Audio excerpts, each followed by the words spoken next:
Kailasa temple మాత్రం కొండ పైనుంచి కట్టుకుంటూ వచ్చినారు. కొంచెం ఏమైనా అటు ఇటు అయినా మళ్ళీ పైనుంచి ఇంకో చోట చేయాలి. అదే కైలాస టెంపుల్ యొక్క గొప్పతనం ఏంటి? రాష్ట్రకూటరాజైన మొదటి కృష్ణుడు ఎక్కడా లేని సాటి లేని పోటీకి రాని ఒక ఆలయాన్ని నిర్మించాలనుకున్నాడు.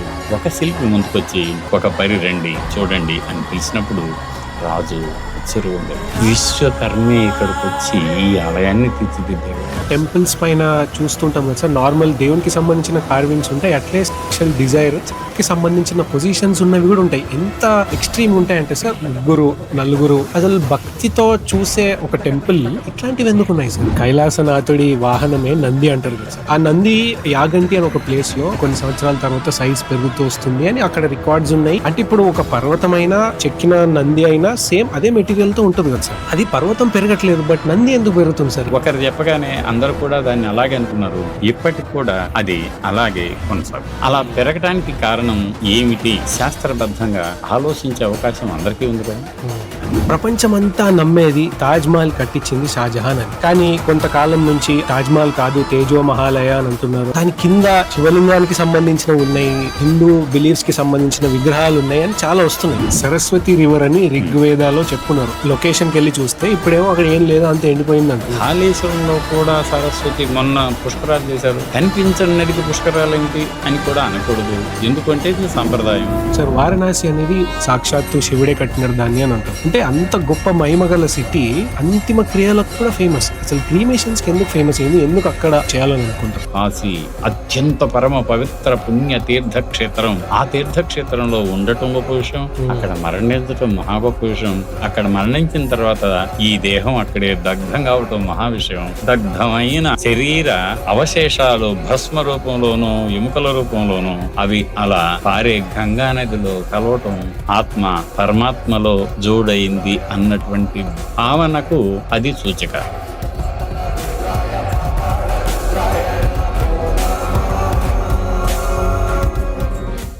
Hello everyone, welcome to the RRR show రా అండ్ రియల్ విత్ రోహిత్. ఈ ఎపిసోడ్ లో గెస్ట్ శివనాగిరెడ్డి గారు, ప్రముఖ ఆర్కియాలజిస్ట్. మన టెంపుల్స్, ఫేమస్ మాన్యుమెంట్స్ గురించి చరిత్ర చెప్పనివి, దాచుంచినవి భయం లేకుండా విత్ ప్రూఫ్స్ తో మాట్లాడే ఏకైక వ్యక్తి తను. So without any delay let's jump in to the conversation. But మీరైతే తెలుగులో highly accomplished and notable personalities ని టచ్ చేస్తే, వాళ్ళతో కొంచెంసేపు టైం స్పెండ్ చేస్తే వచ్చే రా అండ్ రియల్ కాన్వర్సేషన్ కోసం లేజీ మసిల్ యూట్యూబ్ ఛానల్ ని సబ్స్క్రైబ్ చేసుకోండి. చూస్తున్నంత సేపు మీకేమనిపిస్తుందో కమెంట్ సెక్షన్ లో చెప్పండి. Hello Siva Nagi Reddy sir, welcome to the RRR show రా అండ్ రియల్ విత్ రోహిత్. ఎట్లా ఉన్నారండి? బాగున్నానండి, నమస్కారం. నమస్కారం అండి. సార్, ఆర్కియాలజీ ఎన్ని మాటలు ఉన్నా బయట యాక్చువల్గా ప్రూఫ్స్ తో మాట్లాడే సబ్జెక్ట్. అందులో మీరు ఆరితేరున్నారు. సో అదే ఎక్స్పీరియన్స్ తో లాజికల్ గా ఆలోచిస్తే ఏ కట్టడమైనా కూడా మనం కింది నుంచి పైకే కడుతుంటాం. మనం టెంపుల్ అయినా సరే, మాన్యుమెంట్ అయినా సరే, ఏదైనా సరే. అట్లాంటిది కైలాస టెంపుల్ మాత్రం కొండ పై నుంచి కట్టుకుంటూ వచ్చినారు. అది ఎంత ప్రెసిషన్ అంటే సార్, కొంచెం ఏమైనా అటు ఇటు అయినా మళ్ళీ పైనుంచి ఇంకో చోట చేయాలి. అదే ఇంత, మీరు శిల్పశాస్త్రంలో మీరు స్థపతి, మీకు దానికి సంబంధించిన A to Z మొత్తం తెలుసు. అట్లాంటి వాళ్ళు మీరు దాన్ని చూస్తే మీకు ఏమనిపిస్తుంది సార్? కైలాస టెంపుల్ యొక్క గొప్పతనం ఏంటి? ఇప్పుడు మనం అనుకునేది కైలాసనాథ స్వామి దేవాలయం. అది 8వ శతాబ్దపు పూర్వార్ధంలో కట్టారు. ఎవరు కట్టారు? రాష్ట్రకూటరాజైన మొదటి కృష్ణుడు, కృష్ణ 1, కృష్ణ 2, కృష్ణ 3 అని 3 కృష్ణులు ఉన్నారు దాంట్లో. అలా ఈ మొదటి కృష్ణుడు నిర్మించాడు. మొదటి కృష్ణుడు ఎలా నిర్మించాడు? ఎవరైనా ఏమైనా చేయాలి అని అనుకుంటే మనం ఒక అధ్యయనం చేసుకుంటాం. ఏమిటి అసలు దీని బ్యాక్గ్రౌండ్ ఎలా ఉంది, మనం వ్యూహాత్మకంగా ముందుకు ఎలా వెళ్ళాలి, మునుపటి కంటే నైపుణ్యంగా, నాజూగ్గా, అందంగా, ఇంకా ఎంతో కాలం మనగలిగినట్లుగా నిర్మించాలి అని అన్నప్పుడు మీరు గత కాలపు గుహాలయాలన్నింటినీ ఒకసారి చూసి ఉండాలి, అవలోకనం చేసుకొని ఉండాలి. ఆ నేపథ్యంలో పల్లవులు, చాళుక్యులు అప్పటికే గుహాలయాలను నిర్మించి ఉన్నారు. రకరకాల గుహలు, ఆ గుహల్లో అనేక చిత్రాలు, విచిత్రాలు. అదిగో ఆ నేపథ్యంలో పల్లవులకి, రాష్ట్రకూటులకి సంబంధ బాంధవ్యాలున్నాయి వైవాహిక పరంగా. అలాగే చాళుక్యులకి, రాష్ట్రకూటులకు కూడా సంబంధ బాంధవ్యాలున్నాయి. చాళుక్య, పల్లవ, రాష్ట్రకూట వీళ్ళ ముగ్గురికి కొన్ని సందర్భాల్లో కయ్యం, మరికొన్ని సందర్భాల్లో నెయ్యం. అలా వాళ్ళు ఇచ్చి పుచ్చుకునే ధోరణే కాకుండా దాడి చేసుకొని సంఘర్షించుకున్న నేపథ్యాలు కూడా ఉన్నాయి. అదిగో ఆ నేపథ్యంలో ఏం జరిగింది అంటే, పల్లవ శిల్పులు కొంతమంది ఈ రాష్ట్రకూట అంతఃపురాల్లోకి రావాల్సింది. పెళ్లి చేసినప్పుడు ఏం చేస్తారంటే, ఆ పిల్లతో పాటు ఆమెకి ఏం కావాలంటే అది, ఆమె టైలర్స్ ఆమెకొస్తారు, ఆమె ఇక రకరకాలు బట్టలు నేసేవాళ్ళంటే ఆవిళ్ళొస్తారు. అలా తనకు నచ్చినటువంటి వాళ్ళంతా ఆ బృందం ఆమెతో పాటే వస్తుంది కదా. శిల్పులు కూడా మరి కొంతమంది అక్కడికొచ్చారు. ఆ ప్రాంతం అంతా ఏలూరు, ఎల్లోరా అంటాం కదా, ఏలాపూర్ అని రకరకాల పేర్లు. అది లాతూర్‌కి బాగా దగ్గర. లాతూర్ అనేది మీకు ఇప్పుడు మాన్యఖేటం అంటాం, పక్కనే లాతూర్ అని 2 రాజధానులు ఉండే వాళ్ళకి మొట్టమొదటి రాజధాని మాన్యఖేటం కదా. మాన్యఖేటం నుంచి పరిపాలించేటప్పుడు మొదటి కృష్ణుడు ఒక అద్వితీయమైనటువంటి అనితర సాధ్యమైన ఎక్కడా లేని సాటి లేని పోటీకి రాని ఒక గుహాలయాన్ని నిర్మించాలి, లేదు ఆలయాన్ని నిర్మించాలనుకున్నాడు. అయితే అప్పుడు శిల్పులందరినీ రప్పించి వాళ్ళ సూచనలు స్వీకరించినప్పుడు నేను ఒక ఆలయాన్ని నిర్మించాలి అని అనుకున్నాడు. అది ఆలయంగా ఉండాలి, గుహగా కూడా ఉండాలి. అది గుహాలయం కాకూడదు, వీడాలయం కాకూడదు అని చెప్పినప్పుడు it is like going for a global tender. Then all the sculptors అవైలబుల్గా ఉన్న వాళ్ళందరినీ పిలిచి నీ మోడల్ ఏమిటి అని అందరిని అడిగినప్పుడు ఒక శిల్పి ముందుకొచ్చి, అయ్యా మీ మనసులో కోరికను నేను గ్రహించగలిగాను. అనితర సాధ్యమైన మరి ఎక్కడా లేనట్లుగా ఒక ఆలయాన్ని నేను తీర్చిదిద్దగలను, అది కూడా ఏకశిలలోనా? అవును అని ఒకటే స్టోన్. అప్పుడు ఆయన బాగా పరికించి, ఎక్కడ నిర్మిస్తావు నువ్వు అని అడిగినప్పుడు, నాకు మైదానం వద్దు, మరి ఎలా నిర్మిస్తావు? కొండ మీద కాదు, కొండల్లో నిర్మిస్తాను. కొండలో ఎలా నిర్మిస్తావు నువ్వు? చూడండి మీకు ఎందుకని.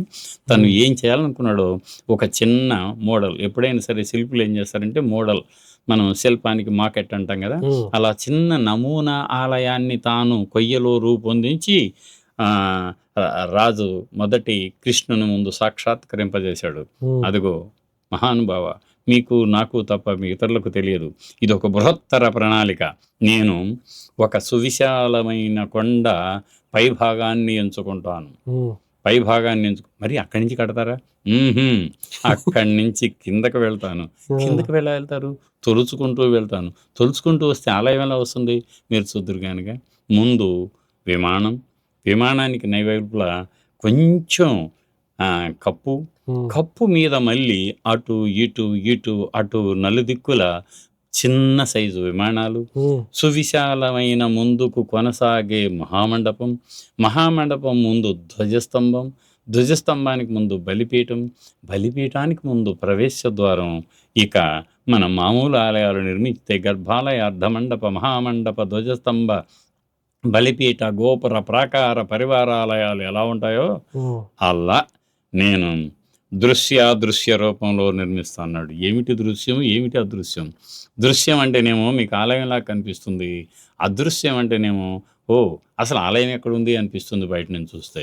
అదిగో దాన్ని నేను దృశ్యం అంటున్నానని ఆ స్థపతి చెప్పిన తర్వాత, ఇంకా ఆలస్యం ఎందుకు, మీరు చూడండి అని అన్నప్పుడు, ఇక రేపటి నుంచి కొండపైన ఆ దిగుడుగా ఉండే కొంత ఉపరితలాన్ని సరిచేసి మధ్య మొత్తం దాని మీద ఒక ప్లాన్ గీసుకొని, ప్లాన్లో గర్భాలయం యొక్క శిఖర భాగం ఎక్కడొస్తుందో ఆ బిందు కలశం యొక్క పైభాగాన్ని గుర్తించి, కలశాన్ని గుర్తించి, మహాపద్మాన్ని గుర్తించి, దాని తర్వాత శిఖరం మీద వచ్చేటువంటి 4 వైపులా వచ్చే భద్రనాసులకు బయటకు పొడుచుకొచ్చే ఆ ప్రస్తరానికంటే కొంచెం వెలుపలికి వచ్చే కోష్ట లక్షణాలు. అవంటే ఆలయంలో ఒక వరుస ఇలా ఉంటుంది కదా, ఒక అంతస్తుకి ఒక్కొక్క అంతస్తులో మీకు చిన్న ఆలయం మూలల్లో, ఆ తర్వాత లోపలికి వస్తే కొంచెం లోపలికి వెళ్ళి రావటం, మళ్ళీ కొంచెం ముందుకు వస్తే ఇలా పొడవాటి ఒక ఆకారం, మధ్యలో పొడవుగా చిన్న గోపురాన్ని పోలిన ముఖశాల అనేవి, దాన్ని కోష్టశాల అంటారన్నమాట. అదిగో దాన్ని ప్రతిబింబించే ఇలా వస్తుంది. దాని తర్వాత మరో అంత వస్తుంది, దాని తర్వాత కప్పు వస్తుంది. ఆ కప్పుతో ఇక్కడ ఆపి మళ్ళీ కప్పు మీద కూడా ఒక చక్కటి పద్మం డిజైన్ వేశారు చూసారా? అంటే ఏమిటి?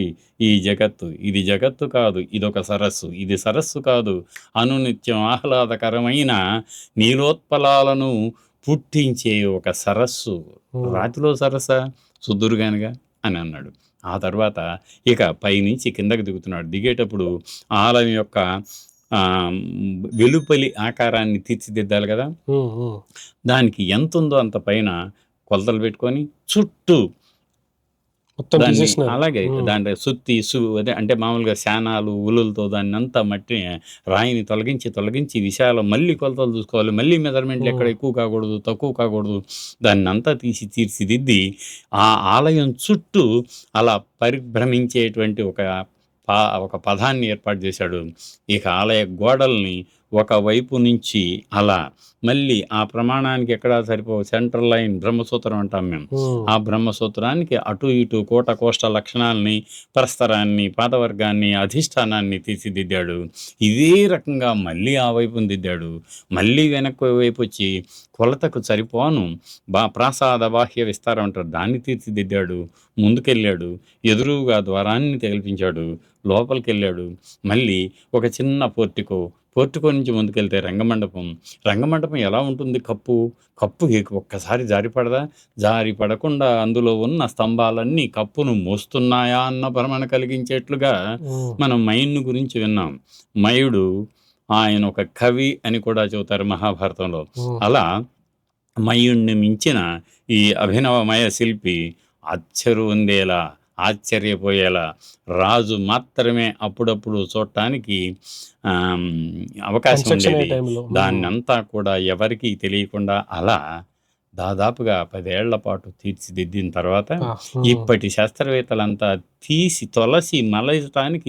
తీసి బయట వేసినటువంటి ఆ రాతి ముక్క 4 లక్షల క్యూబిక్ మీటర్లని తేల్చారు.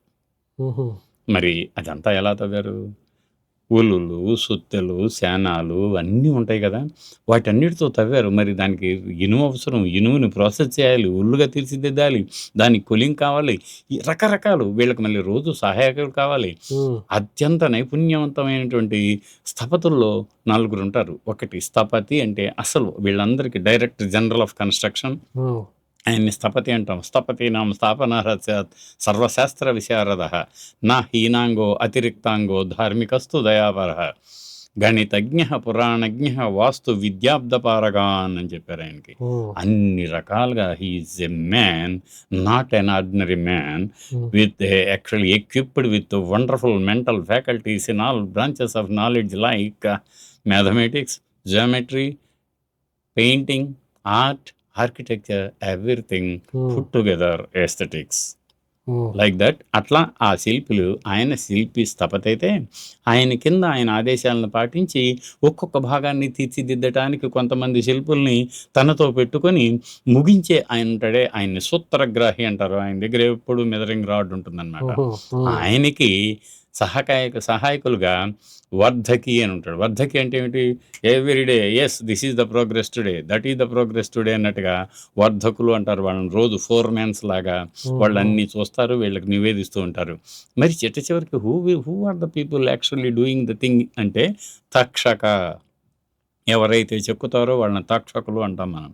అలా ఆ తక్షకులు అనేవాళ్ళు 4వ కేటగిరీ, గ్రౌండ్ లెవెల్లో పనిచేసేటువంటి శిల్పులు. ఇవి ఇన్ని రకాలు అక్కడ ఉన్నారు. మళ్ళీ డ్రాయింగ్స్ వేయాలి, చిత్రకారులు కావాలి. గణితజ్ఞ పురాణజ్ఞ చిత్రజ్ఞ.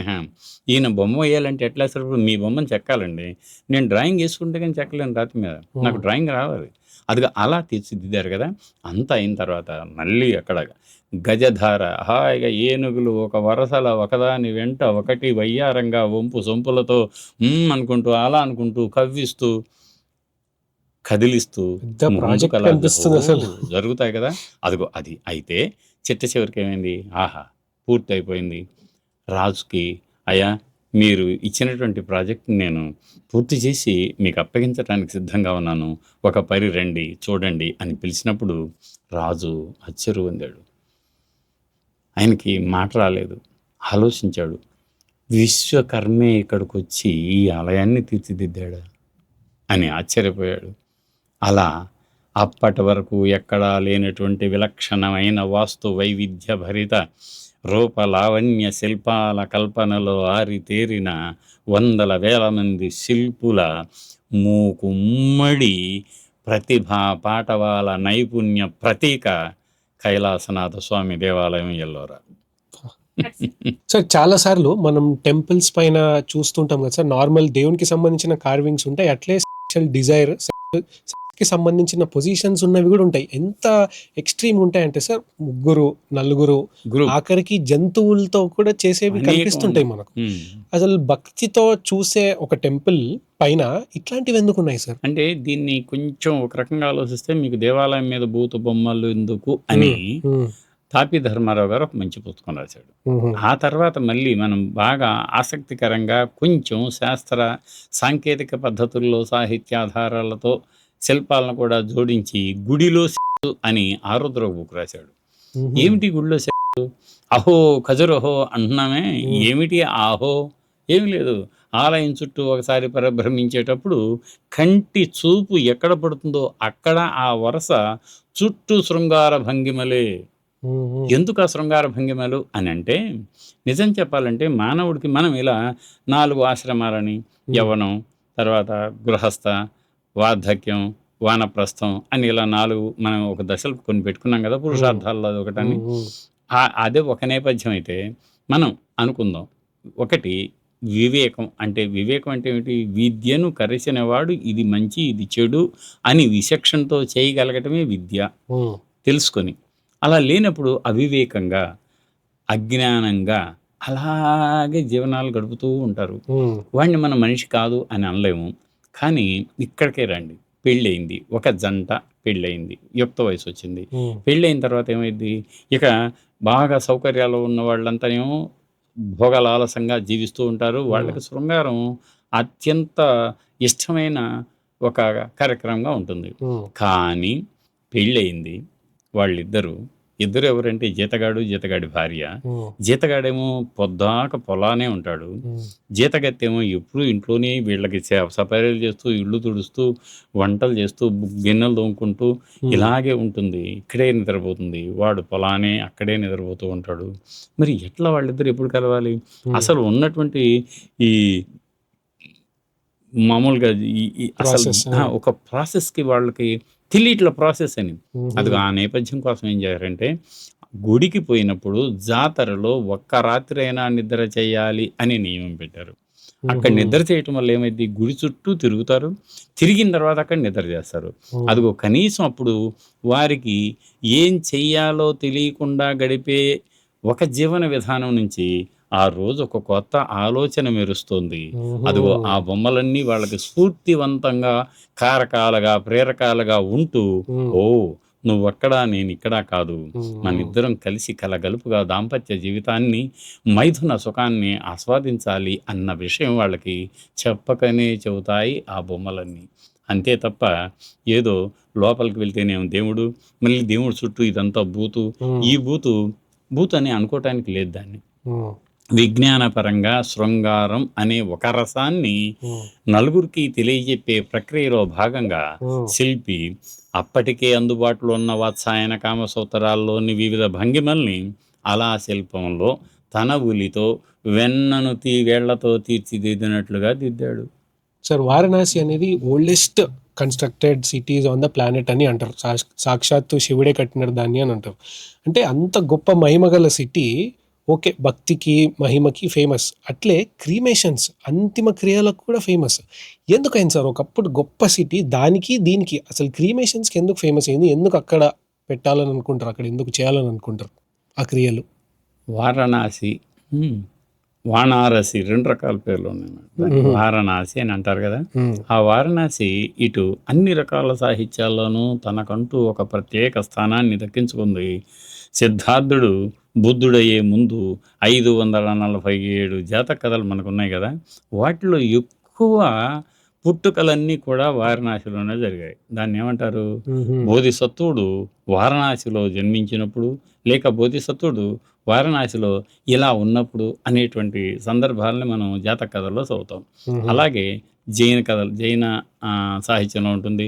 ఇక హిందూ, హైందవ లేక బ్రాహ్మణీయ సాహిత్యంలో వారణాసికి ఇచ్చినటువంటి స్థానం మరో దానికి లేదు. ఏమంటారు? కాశీ విశ్వేశ్వరుడు ఉన్నటువంటి కొలువై నిలవై ఉన్న స్థానం, అన్నపూర్ణాదేవి కూడా అక్కడే ఉంది. వాళ్ళిద్దరూ వాగర్ధావివ సంపృక్తౌ, విడదీయలేని ఇద్దరు భార్యాభర్తలు ఒకచోట అన్యోన్యంగా దాంపత్య జీవితాన్ని వెలయిస్తున్న కాశీ. అదిగో ఆ కాశీని నేను చూడాలి. ఎక్కడుందా కాశీ? గలగల పారే కంటే మందగమనంతో అలా నిలకడగా ఉండాలి అని స్థితప్రజ్ఞతకు మారుపేరైన మెల్లగా పారుతూ ఉండే గంగానది తీరాన ఉంది. గంగ పరమ పవిత్ర జలానికి గుర్తు. అదిగో ఆ గంగ కూడా శివుని ఎక్కడి నుంచి, హిమాలయాల నుంచి శివుని శిరముకు వచ్చి, శివుని శిరం నుంచి మళ్ళీ గంగా రూపం తెచ్చుకొని ఆశ్చర్యం వేస్తోంది మనకి. అటు కేదార్నాథ్, బద్రీనాథ్ ఆ ప్రాంతాల్లో గంగా నది తన ప్రస్థానాన్ని ప్రారంభించినప్పుడు ఆ రూపురేఖలే వేరే ఉంటాయి. అదిగో అలాంటిది గంగా నదీ తీర ప్రవాహమైనటువంటి బీహార్, ఉత్తరప్రదేశ్లో చూస్తే సువిశాలంగా విస్తరించిన నేపథ్యం. ఆ తర్వాత కలకత్తాలో హౌరా దగ్గర అది సముద్రుడిని కలిసే సందర్భంలో ఒళ్ళంతా పులకించి తన్మయత్వం చెంది సముద్రంలో లీనమై ఆ తర్వాత కనిపించదు. ఓ సముద్రుడా, నీలో నేను లీనమైపోయాను అని చెబుతుంది కదా. అదిగో అంత పవిత్ర జలంగా గుర్తింపు పొందిన గంగా జీవితంలో కాశీ యాత్ర. కాశీకి వెళ్ళాలి, చచ్చిపోయినా పర్వాలేదు. అరే కాశీలో మరణం ఎంత, ఎందుకంటే కారణం ఏమిటంటే ఆ దంపతులిద్దరూ అక్కడే ఉన్నారు అని కదా, ఆది దంపతులిద్దరూ అక్కడే ఉన్నారని. అందుకని ఆ గొప్పతనం. సరే ఇవన్నీ బాగానే ఉన్నాయి. మీకు ఏనుగుల వీరాస్వామి కాశీ యాత్ర సర్వస్వం. అది కాశీకి ఎందుకు వెళ్తారు? అది అసలు మన భారతీయ జీవన విధానానికి ముడిపడి ఉన్నటువంటి గొప్ప అంశం. దాంతోపాటు ఏమైంది అంటే, ఇలా అక్కడికి ఎందుకు కాశీకి వెళ్తారంటే నేను చెప్పింది అదే, వాళ్ళిద్దరూ అక్కడ ఉన్నారు. జీవితకాలంలో ఒకసారైనా ఆ క్షేత్రాన్ని సందర్శించాలి, నాకు అక్కడ ముక్తి దొరుకుతుందేమో అన్నటువంటి తాత్విక లాలస అంటారు దాన్ని. లాలస అంటే కోరిక. తాత్విక లాలసతో అక్కడికి వెళ్తారు చాలామంది. ఖాళీ నడకన వెళ్ళేవాళ్ళు. ఆశ్చర్యం, ఖాళీ నడకన వెళ్ళి మళ్ళీ వస్తారో రాదో తెలియదు. వస్తే కాశీకి వెళ్ళేవాడు వచ్చాడంటే కొంతమంది నమ్మేవాళ్ళు కాదు. నువ్వు కాదు, ఆడెప్పుడు పోయాడు అనేవాళ్ళు. అది అట్లా కాశీ యాత్రలు అలా ఉంటాయి అన్నమాట. దాంతో సందర్భంగా మనం ఇప్పుడు ఏమనుకుంటున్నాం, ఎందుకు ఈ హరిశ్చంద్ర ఘట్టం, ఎందుకు ఇన్ని శ్మశాన వాటికలు నిరంతరం అలా దహనం అవుతూనే ఉంటాయి? మరి అంత పవిత్రమైనది ఏమైనా ఏం చేస్తాం మనం? ఎవరైనా మరణిస్తే ఆయనకి లేరు, ఆయనకి రారు. కానీ అలా లేని రాని నిన్నటి వరకు ఉన్న మా నాన్న, మా తాత లేక మా కుటుంబ సభ్యుడు నిరంతరం అలాగే ఉండాలి అని అంటే, ఆయన ఆ ప్రాణం అనుకోండి, లేక ఆయనలో ఉన్న పంచభౌతిక శక్తులు అనుకోండి, అవన్నీ కూడా ఇక నుంచి మనకు కనిపించవు. ఆ కనిపించిన వాటిని ఏం చేస్తాం, ఒక భావనకు వచ్చి మనం అస్థికల్ని పరమ పవిత్ర జలంలో నిమజ్జనం చేయాలి అన్నటువంటి ఒక ఆలోచన వచ్చి అది అలా కొనసాగుతూ ఉంది. చాలామంది ఏం చేస్తారు, అవసాన దశలో చిట్ట చివరికి కాశీలోనే ఉంటూ, అంటే 95 ఏళ్ల తర్వాత కాశీ చేరుకోవాలి, 2-3 ఏళ్ళు అక్కడ ఉండాలి, పోతే మధ్యలో పోతాం, పోతే నన్ను అక్కడే కాల్చాలి అన్నటువంటి ఆలోచన కూడా ప్రబలింది. అవునా కాదా? ఇప్పుడు కొన్ని ఉద్యమాల్లో పెట్రోల్ పోసుకొని తగలబెట్టుకుంటారు. ఈజీ జబ్బా కాదు కదా. మనసు అలా అయినప్పుడు మనం ఏం ఆపలేము ఇక. దాన్ని నేను అలా ఎందుకు చెప్పవలసి వచ్చిందంటే, గట్టి తీర్మానం కనుక మనసులో జరిగితే ఇక దానికి తిరుగులేదు కదా. అలా మనుషులంతా కూడా ఏమనుకున్నారు, కాశీ అత్యంత పరమ పవిత్ర పుణ్య తీర్థక్షేత్రం. ఆ తీర్థక్షేత్రంలో ఉండటం గొప్ప విషయం, అక్కడ మరణించటం మహా గొప్ప విషయం. అక్కడ మరణించిన తర్వాత ఈ దేహం అక్కడే దగ్ధం కావటం మహా విషయం. దగ్ధమైన ఆ శరీర అవశేషాలు భస్మ రూపంలోనూ ఎముకల రూపంలోనూ అవి అలా పారే గంగా నదిలో కలవటం ఇంకంతే. ఆత్మ పరమాత్మలో జోడైంది అన్నటువంటి భావనకు అది సూచిక. అందువల్లే ఒకటి సరిపోదు, ప్రతిరోజు ఎంతోమంది వస్తుంటారు, ఎలా సరిపోతుంది చెప్పండి. అందుకని దాన్ని ఘాట్ అంటారు. ఆ ఘాట్లో కూడా హరిశ్చంద్రుడు ఎంత అద్భుతమైన కథ. సత్యవాక్ పరిపాలనకు నిక్కమైన చక్కనైన ఉదాహరణ హరిశ్చంద్రుడు కదా. ఆ హరిశ్చంద్రుడు అంటే ఆ జీవన విధానంలో భార్య పిల్లల్ని అమ్ముకొని తాను కూడా అమ్ముడు పోయి కాటి కాపరి ఉద్యోగం చేసే రోజుల్లో ఆయన ఈ కాటి కాపరిగా హరిశ్చంద్ర ఘాట్ ఎక్కడైతే తన విధిని అలా కాటి కాపరిగా నిర్వర్తించాడో దాన్ని హరిశ్చంద్ర ఘాట్ అన్నారు. అదిగో ఆ హరిశ్చంద్ర ఘాట్ ఒకటే ఇంతమంది మరణించే వాళ్ళకి చోటు సరిపోవట్లేదు. పక్కన ఇంకొక ఘాట్, ఆ పక్కన ఇంకొక ఘాటు, ఆ పక్కన ఇంకొక ఘాటు, ఇలా మార్కెట్‌లో అనేక కూరగాయల షాపులు ఎలా అయితే ఒకదాని వెంట ఒకటి, ఒకదాని వెంట వస్తాయో ఘాట్లు కూడా అలాగే పెరిగే పెరిగే జనాభా దృష్ట్యా మరణించే వారి సంఖ్య కూడా పెరగటం వల్ల, వారందరికీ శ్మశాన వాటిక అవసరం వల్ల, దాని తర్వాత మృత కళేబరాలను దగ్ధం చేయటం, అగ్నిదగ్ధ, అనగ్నిదగ్ధ అని 2 రకాలు మనకి సంప్రదాయాలు ఉన్నాయి. ఇది అగ్నిదగ్ధాన్నే ఇండియాలో ఎక్కువగా అనుకుంటారు కాబట్టి, అదిగో అలా అన్ని ఘాట్లు రావాల్సి వచ్చింది.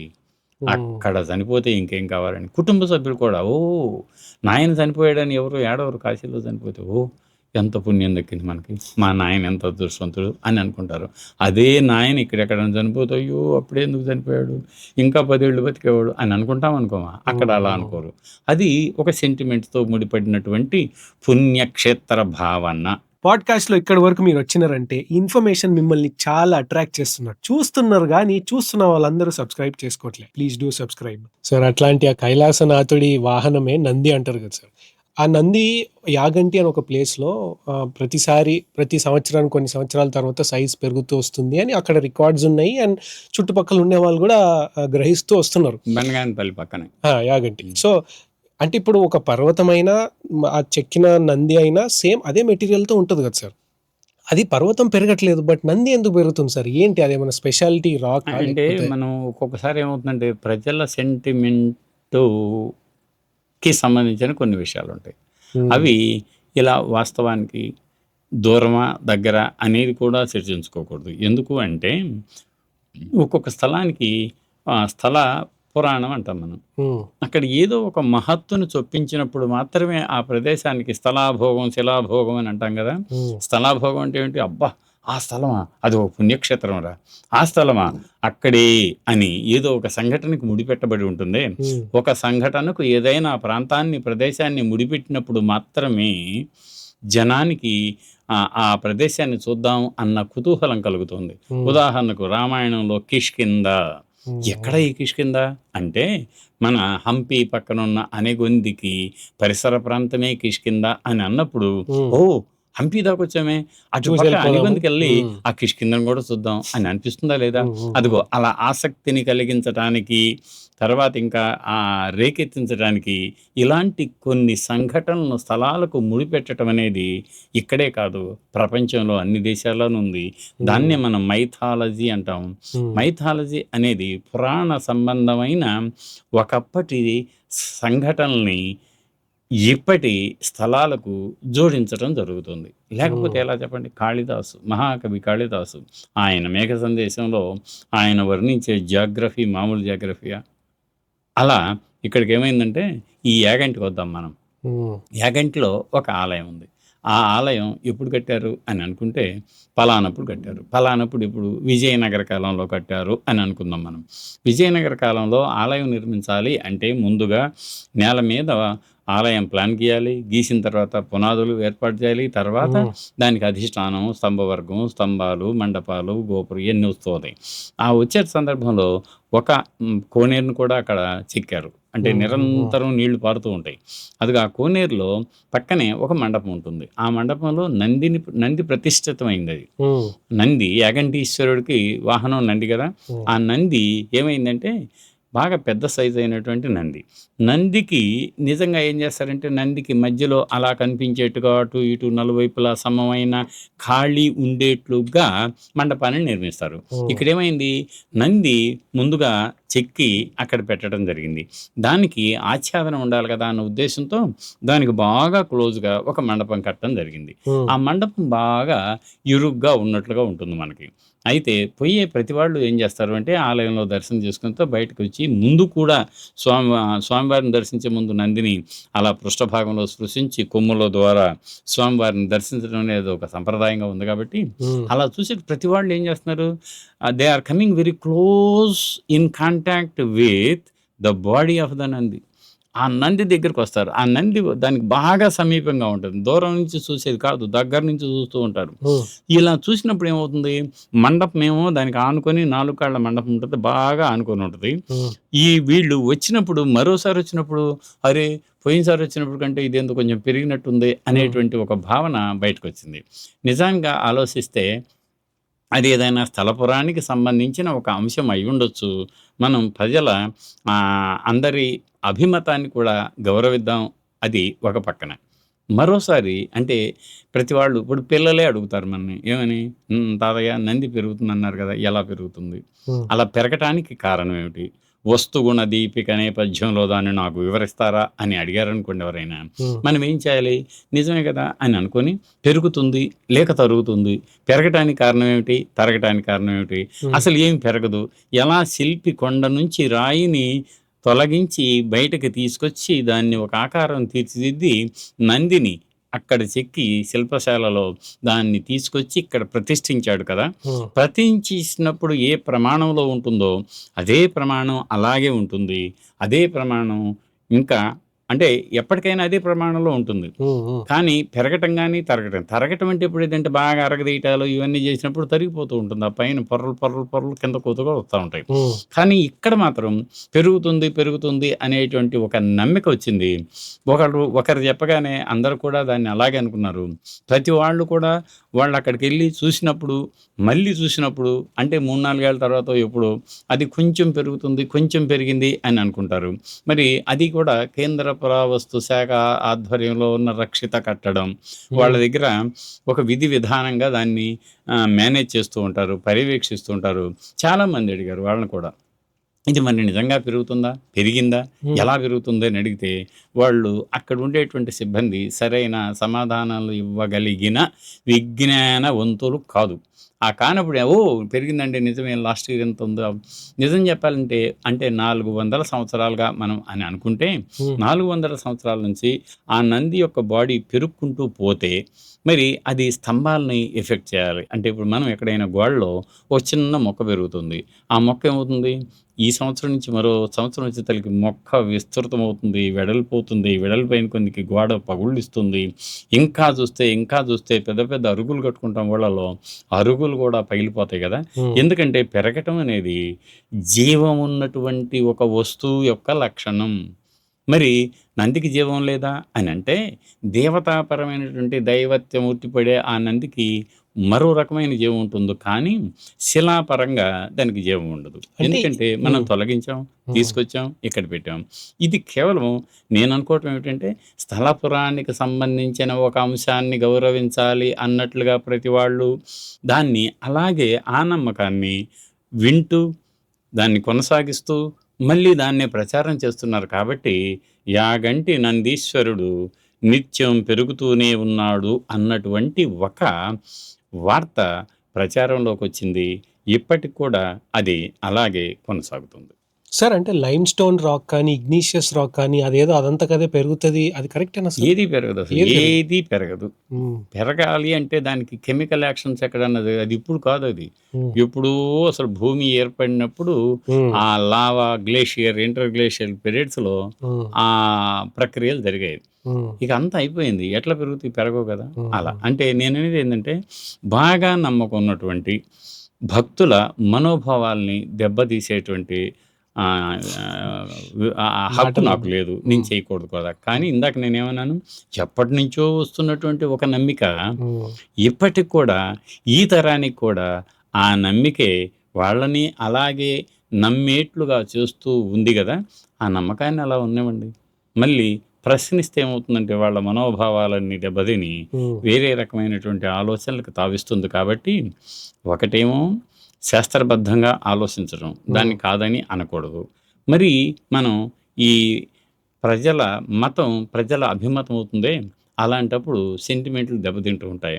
దానివల్ల మనం ఏం చేయాలంటే, వాస్తవంగా ప్రతి ఒక్కరూ అక్కడికి వెళ్ళి, మళ్ళీ ఒక 4 సంవత్సరాల తర్వాత వెళ్ళి, అది నిజంగా పెరుగుతుందా? పెరిగితే ఎంత పెరిగింది, అలా పెరగటానికి కారణం ఏమిటి అనేది శాస్త్రబద్ధంగా ఆలోచించే అవకాశం అందరికీ ఉంది కదా. అది సో రీసెంట్ టైమ్స్లో అరుణాచలం టెంపుల్ దగ్గర జరిగే గిరి ప్రదక్షిణ చాలా మంది ఇంట్రెస్ట్ ఎక్కువ చూస్తున్నారు. అంటే ఆ 14 కిలోమీటర్లు కొంతమంది కాలినడకన ఏం ఆటోలో పోతున్నారు, ఆశ్చర్యం. ఆటోలో వెళ్తున్నారు, షూస్ లేకుండా, చెప్పులు లేకుండా, సాక్స్ లో వెళ్ళిపోతున్నారు. అంటే ఏమైందంటే నిజంగా అయితేనేమో ఒట్టిగా చెప్పులు లేని పాదాలతో తిరగాలి అన్నటువంటి భావన, అది అత్యుత్తమం అంటారు. కుదరదు. ఒకసారి కాళ్ళు మీరు ఒక 2 కిలోమీటర్లు నడవటానికి కూడా సహకరించని కాళ్ళు ఉన్నవాళ్ళు చెప్పులు వేసుకోవాలి. పర్వాలేదులే అని వాళ్ళకి వాళ్ళే సర్దిపుచ్చుకొని చెప్పులతో పోతూ ఉంటారు. ఇంకా నడవలేరు, కానీ మనసులో కోరిక సాగదు. అయ్యో, గిరి ప్రదక్షిణ చేయకుండా ఎట్లా ఇక్కడ దాకా వచ్చాను కదా, నడవలేకపోతున్నాను, ఎంతకాలం ఇంకొక మాడు పట్టుకొని తీసుకొస్తాడు అన్నప్పుడు పర్వాలేదు, ఇక్కడ దాకా నడిచారు కదా చాలు, మీది మిగతాది ఆటోలో పూర్తి చేయండి అని కొంతమంది సలహాలు ఇస్తారు. అలా ఈ నేపథ్యంలో అసలు ఈ కాన్సెప్ట్ ఎలా వచ్చింది అని అంటే, అరుణాచలం నిజానికి మాట్లాడితే ఆయన ఎవరు, రమణ మహర్షి, ఆయన ఉన్న దగ్గర నుంచి అరుణాచలానికి గతంలోనే అది చాలా పూర్వకాలం నుంచే మంచి ప్రశస్తమైనటువంటి చలం. అది అంటే మనకి సప్తగిరులు ఎలాగో అలా పేరుంది. కానీ ఆ తర్వాత వచ్చింది ఏమిటి అంటే, ఈ అరుణాచలం సర్వ జగత్తుకి ఒక చిన్న ప్రతీక. మనం కనుక అరుణాచలం చుట్టూ గిరి ప్రదక్షిణ చేస్తే జగత్తునంతా చూసినంత ఫలితం దొరుకుతుంది. జగత్ అంటే ఏమిటో కాదు, పరమేష్టి యొక్క రూపమే కదా అన్న భావన. దీనికి మనకు పురాణాల్లో అంటే శివపురాణంలో చిన్న కథ ఉంది. ఏమిటి, ఆయన ఇద్దరు, శివుడికి పార్వతికి ఇద్దరు కొడుకులు కదా, గణపతి, స్కందుడు, కుమారస్వామి.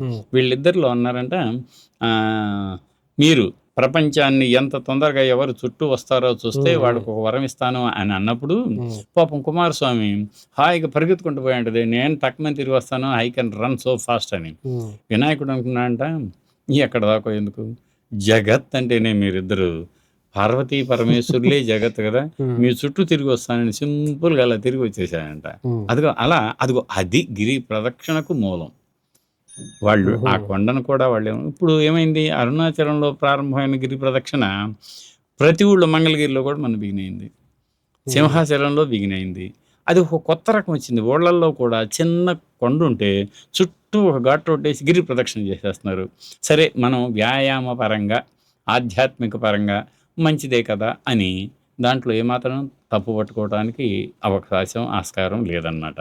కాకపోతే మీరు చెప్పినట్టుగా పవిత్రత అనేది ఎలా ఉంటుంది అంటే, అసలు ఉదయం నుంచి ఉపవాసం అనేది ఏమిటి, దేవుడికి దగ్గరగాను, గురువు దగ్గరగాను ఉంటూ మంచిని వింటూ కాలం గడపడాన్ని ఉపవాసం అంటాం.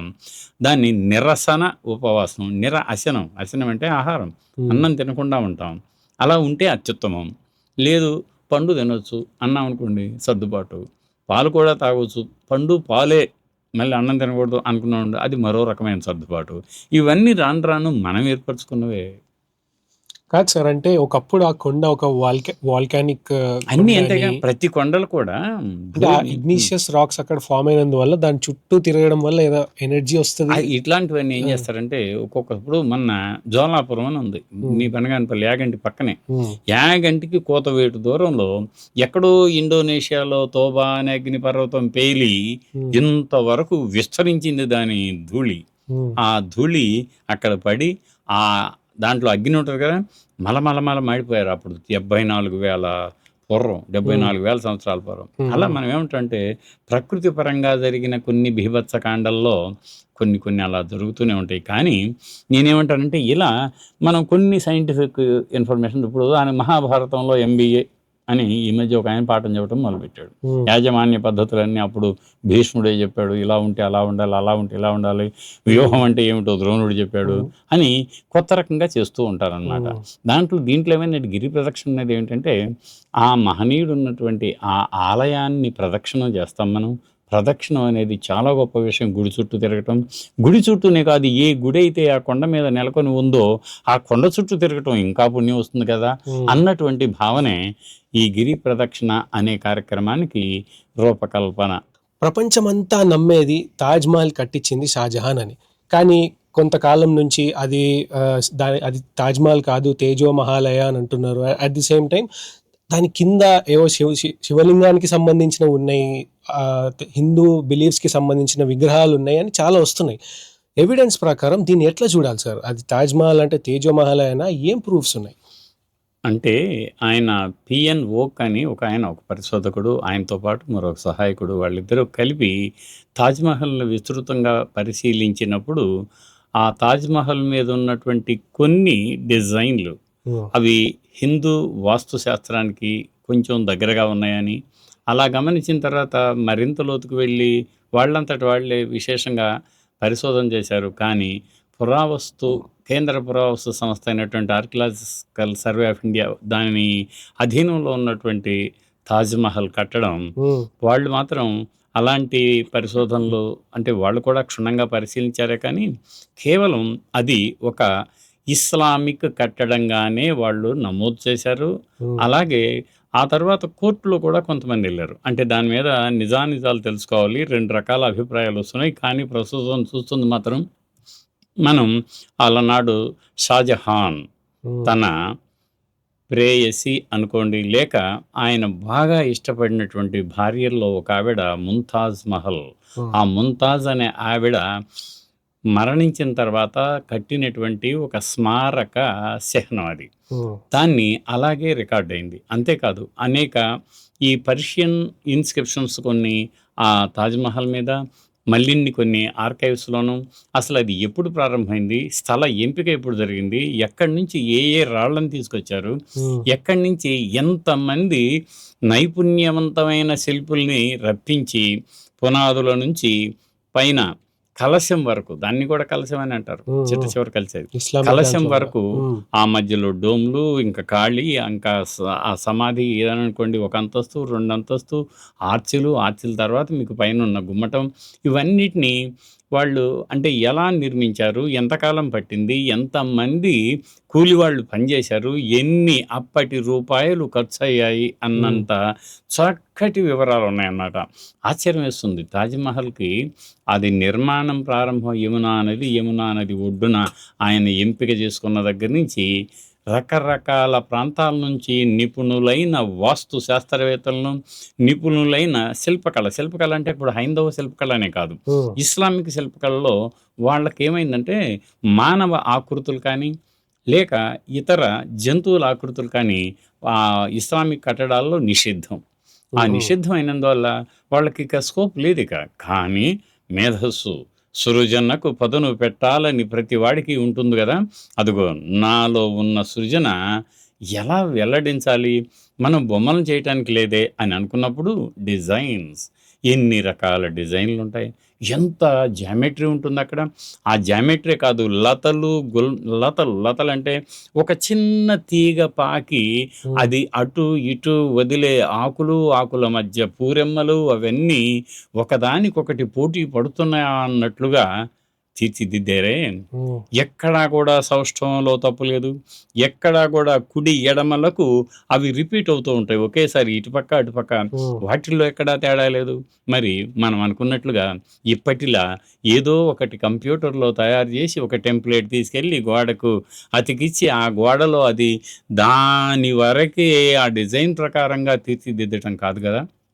ఆనాడు ఆ కళాకారులంతా కూడా మాన్యువల్‌గా అంటే మనసులో ఉన్న ఒక ఆలోచనని దొరికితే పేపర్ మీద, లేకపోతే బట్ట మీద, ఉమ్, లేదు అనుకుంటే అలాగే ఆసు కవిత్వంలా రాయకుండానే అప్పటికప్పుడు చెప్పే కవిత్వంలా గోడ మీద వాళ్ళ డిజైన్‌లన్నీ మనస్సులో నుంచి వెలికి తెచ్చి అలా గోడల మీద తీర్చిదిద్దేవాళ్ళు. ఉమ్, అవన్నీ కూడా తాజ్‌మహల్‌లో మనం చూడొచ్చు.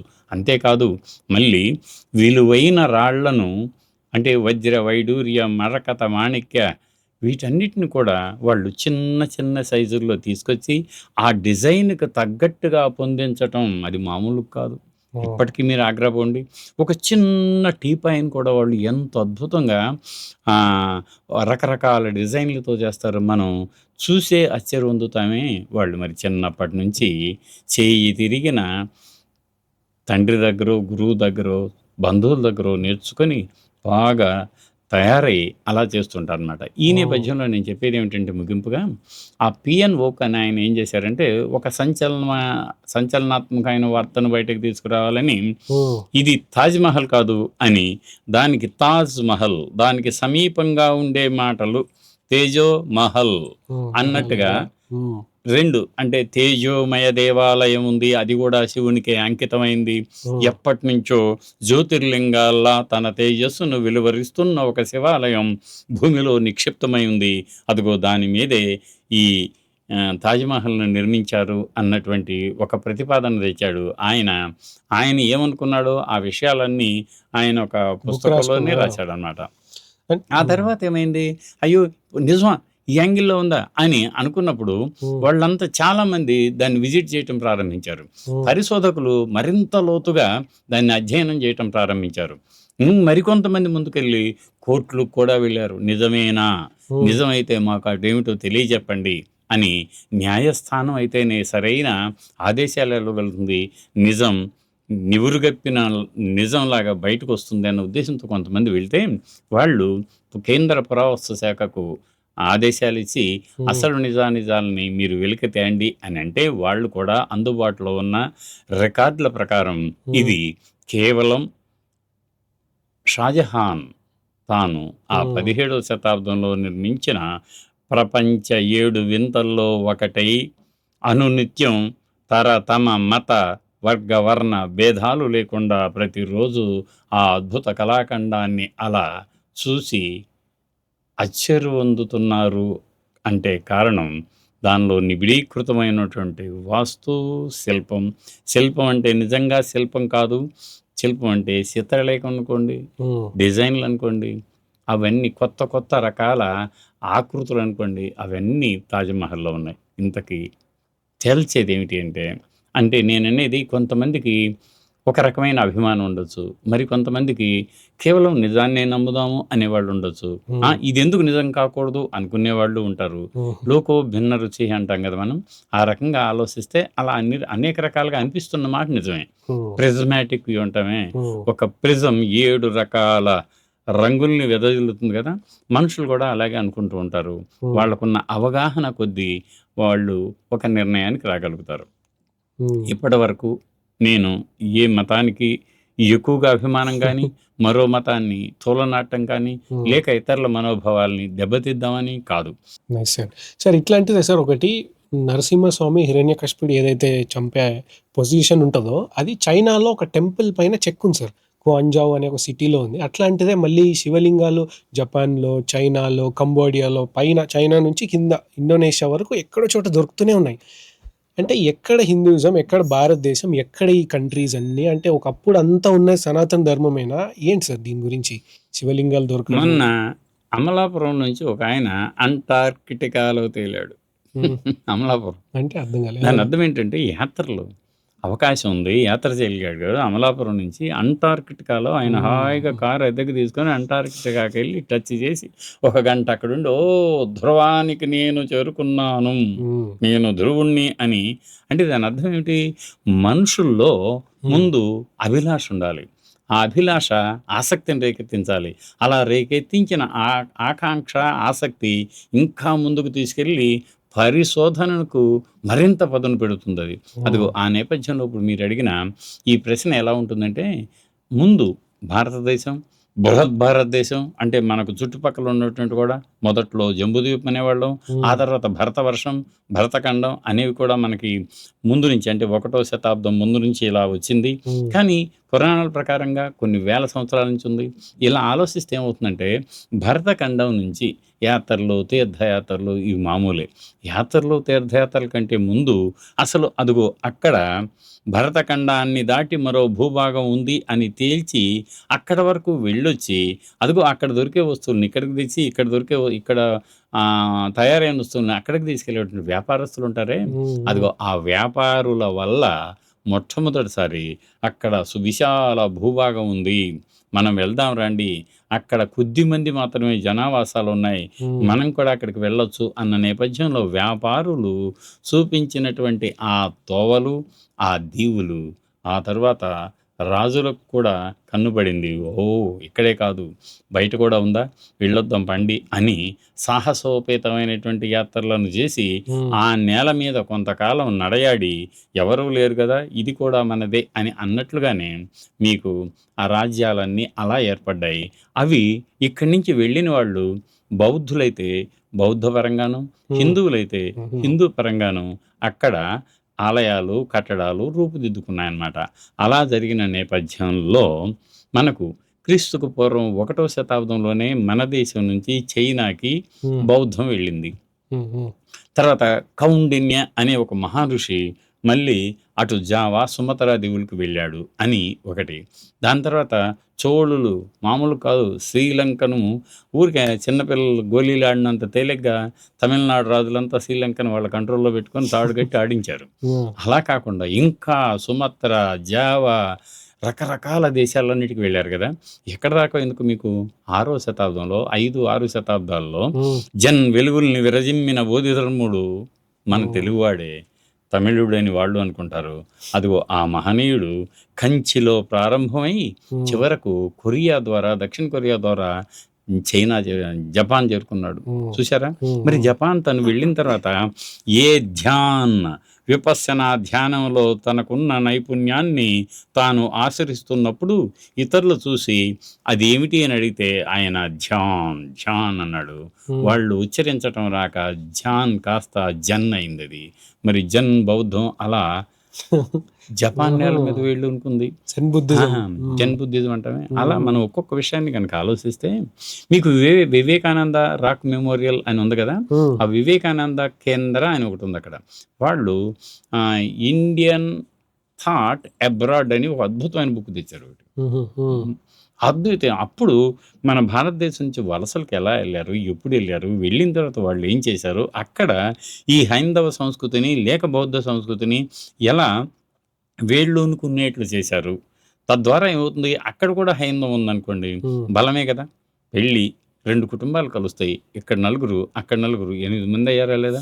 అదిగో హ్మ్. అలాంటి ఆలోచనలతో ఇవన్నీ కూడా ఇక్కడి నుంచి మెయిన్‌ల్యాండ్ మన ఇండియన్ మెయిన్‌ల్యాండ్ నుంచి అక్కడికి వెళ్ళినవే తప్ప, ఏదో అక్కడున్నయి. కనీసం హ్మ్. ఇప్పుడు ఎట్లెళ్తది అని అన్నప్పుడు, మొన్న ఆ మధ్య ఎక్కడో ఇరాన్‌లో ఒకటి, ఆ తర్వాత ఈజిప్ట్‌లో ఒకటి, హ్మ్. ఎక్కడో ఇంకా సుదూర ప్రాంతాల్లో కూడా ఒక చిన్న విగ్రహం దొరికింది. బుద్ధుడి బొమ్మ అని అన్నారు. హ్మ్. అది అక్కడ మామూలుగా వాళ్ళు ఆచరించేది కాదు. ఇలా ఇప్పుడు ఉదాహరణకు నేను ఆ మధ్య సియాటల్ ఎళ్ళాను. హ్మ్. సియాటల్‌లోనే తయారయ్యే ఒక వస్తువుని ఎత్తుకొచ్చి నా టేబుల్ మీద పెట్టుకున్నా. దాని అర్థం అది ఇక్కడ తయారయిందని కాదు కదా! హ్మ్. అది హ్మ్. ఇక్కడే ఫ్యాక్టరీ ఉందని కాదు కదా! అలా ఇలా ఏమవుద్దంటే వర్తక వాణిజ్య సంపర్కాలతో కొన్ని కొన్ని సంస్కృతులు అక్కడి నుంచి ఇక్కడకు, ఇక్కడి నుంచి అక్కడకు వెళ్ళేటువంటి ఆనవాయితీ ఇప్పటిదే కాదు. హ్మ్. మనకు క్రీస్తుకు పూర్వం నుంచి కూడా ఉందన్నమాట. దానికి మేరీ టైమ్ అంటారు దాన్ని. అంటే హ్మ్. సముద్ర వ్యాపారం అంటాం గదా! అది ఇప్పుడా? అసలు నిజంగా సముద్ర వ్యాపారమే లేకపోతే ప్రపంచంలో ఇన్ని ఖండాలున్నాయని, ఇన్ని దేశాలున్నాయని, బహుముఖీనంగా విస్తరిస్తున్న ప్రపంచ నదీ నాగరికతలకు అనేక వేళ్ళున్నాయని తెలియదు కదా! హ్మ్. అది కారణం. మీరన్నదేమిటంటే హ్మ్. చైనాలో మరి హిరణ్యకశిపుని వధిస్తున్నటువంటి నరసింహావతార శిల్పం ఉంది అంటే కారణం ఏమిటంటే, హ్మ్. ఈ మధ్య యుగాల్లో లేక తొలి మధ్యయుగం అంటే 5వ శతాబ్దం నుంచి 1000 వరకు, 1000 నుంచి 1500 వరకు విపరీతమైనటువంటి వర్తక వాణిజ్యాలు ఇప్పుడు చీనాంబరాలు. హ్మ్. హ్మ్. చైనా నుంచి మనకు ఏవో నాగార్జున కొండకు కూడా వచ్చారు వాళ్ళు 3వ శతాబ్దంలో. మరి హుహు. చీనాంబరాలు ధరించాడురా ఆయన అంటాం. ఎక్కడి నుంచి వచ్చినియి? చైనా సిల్క్‌కి ప్రసిద్ధి గదా! హ్మ్. హ్మ్. అక్కడి నుంచి తెచ్చుకుంటాం మనం. లేదు మరి మనకక్కడ. అట్లా తాటి బెల్లం తేవాలనుకోండి ఉదాహరణకి. హ్మ్. మామిడి తాండ్ర తేవాలంటే మీరు కాకినాడ పోవాల్సిందే. హ్మ్. ఇక్కడ తెలవదు, ఇక్కడ రాదు. తెలవదంటే తెలీదని కాదు. ఇక్కడ అది ఆసక్తి లేదు, దాన్ని చెయ్యరు. అలా ఒక్కొక్కటి ఒక్కొక్క రకంగా ఉంటుంది కదా!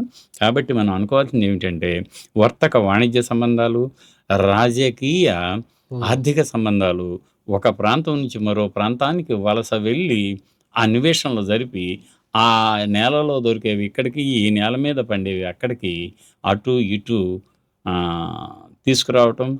కొన్ని నచ్చితే మనం కొంటాం. ఎక్కడి దాకా వద్దు మీకు. లాహోర్, లాహోర్‌లో రూపుదిద్దుకున్న కుర్తా, పైజామా. హ్మ్. లాహోర్‌లో రూపుదిద్దుకున్న ఇప్పుడు మన స్త్రీలు మన ఇంట్లో కూడా వాళ్ళు వాటినేమంటాం మనం?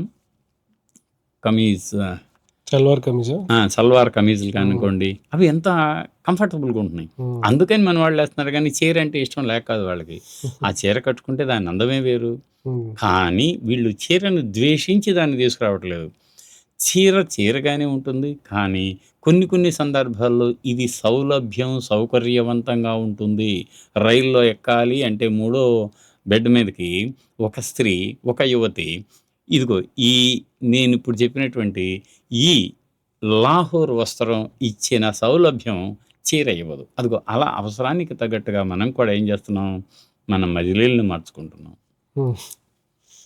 సార్ ఇట్లాంటిదే సార్ ఒకటి సరస్వతి రివర్ అని ఋగ్వేదాలో చెప్పున్నారు. అంటే అవే లొకేషన్కి వెళ్ళి చూస్తే ఇప్పుడేమో అక్కడ ఏం లేదు, అంత ఎండిపోయింది అంటారు. కొంతమంది ఏమో ఎండిపోయింది అంటారు, ఇంకొంతమంది ఏమో భూమి కింద ఎక్కడో పారుతుంది అని అంటారు.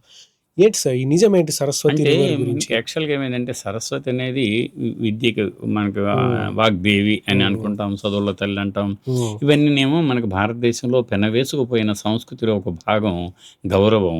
అక్షరాభ్యాసం కూడా మన జ్ఞాన సరస్వతి. మీరు బాసర్లో అక్షరాభ్యాసం చేస్తే వీడు ప్రపంచాన్ని జయించే విజ్ఞానవేత్త అవుతాడని ఎన్నో కోరికలు ఉంటాయి మనకి. కానీ జరిగేది ఏమిటి అంటే, మనకు త్రివేణీ సంగమం అనేది వింటూ ఉంటాం మనం. అటు అలహాబాద్ దగ్గర మీకు గంగా, యమున, సరస్వతి. సరస్వతి మాత్రం కొంచెం తక్కువ టోన్లో వినపడుతూ ఉంటుంది. ఎందుకు అంటే, ఏది సరస్వతి అని అడిగితే అక్కడ కనిపించదు. ఎందుకు కనిపించదు అంటే, ఒకప్పుడు ఉండేది అంతర్లీనంగా ఇప్పటికీ ప్రవహిస్తుంది అని చెబుతారు. ఎలా అసలు దాని ఆరిజిన్ ఏమిటి అని చూస్తేనేమో ఋగ్వేదంలో నదీతమా, సరస్వతి నదీతమా అంటాడు. నదులన్నిటిలో కూడా గొప్ప నది సరస్వతి.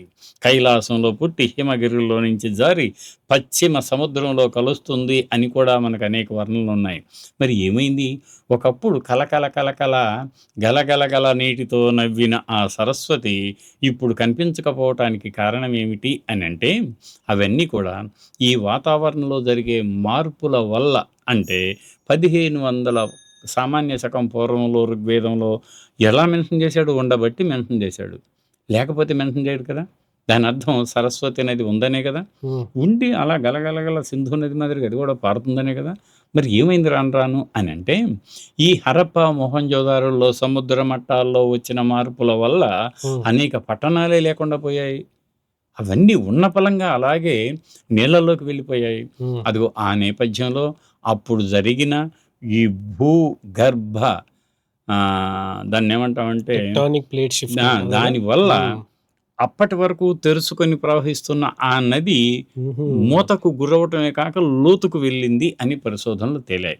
దానికి ఘగ్గర్ అని ఒక నది ఉంది ఇప్పటికి కూడా, దాని కింద ఇప్పటికీ ఉందంటారు. అయితే కేవలం మరి ఆనాడు అంత వేదోక్తమైనటువంటి సరస్వతి నదికి ఉన్న గొప్పతనం భారతీయ సంస్కృతితో ముడిపడినటువంటి ఒక నది కదా.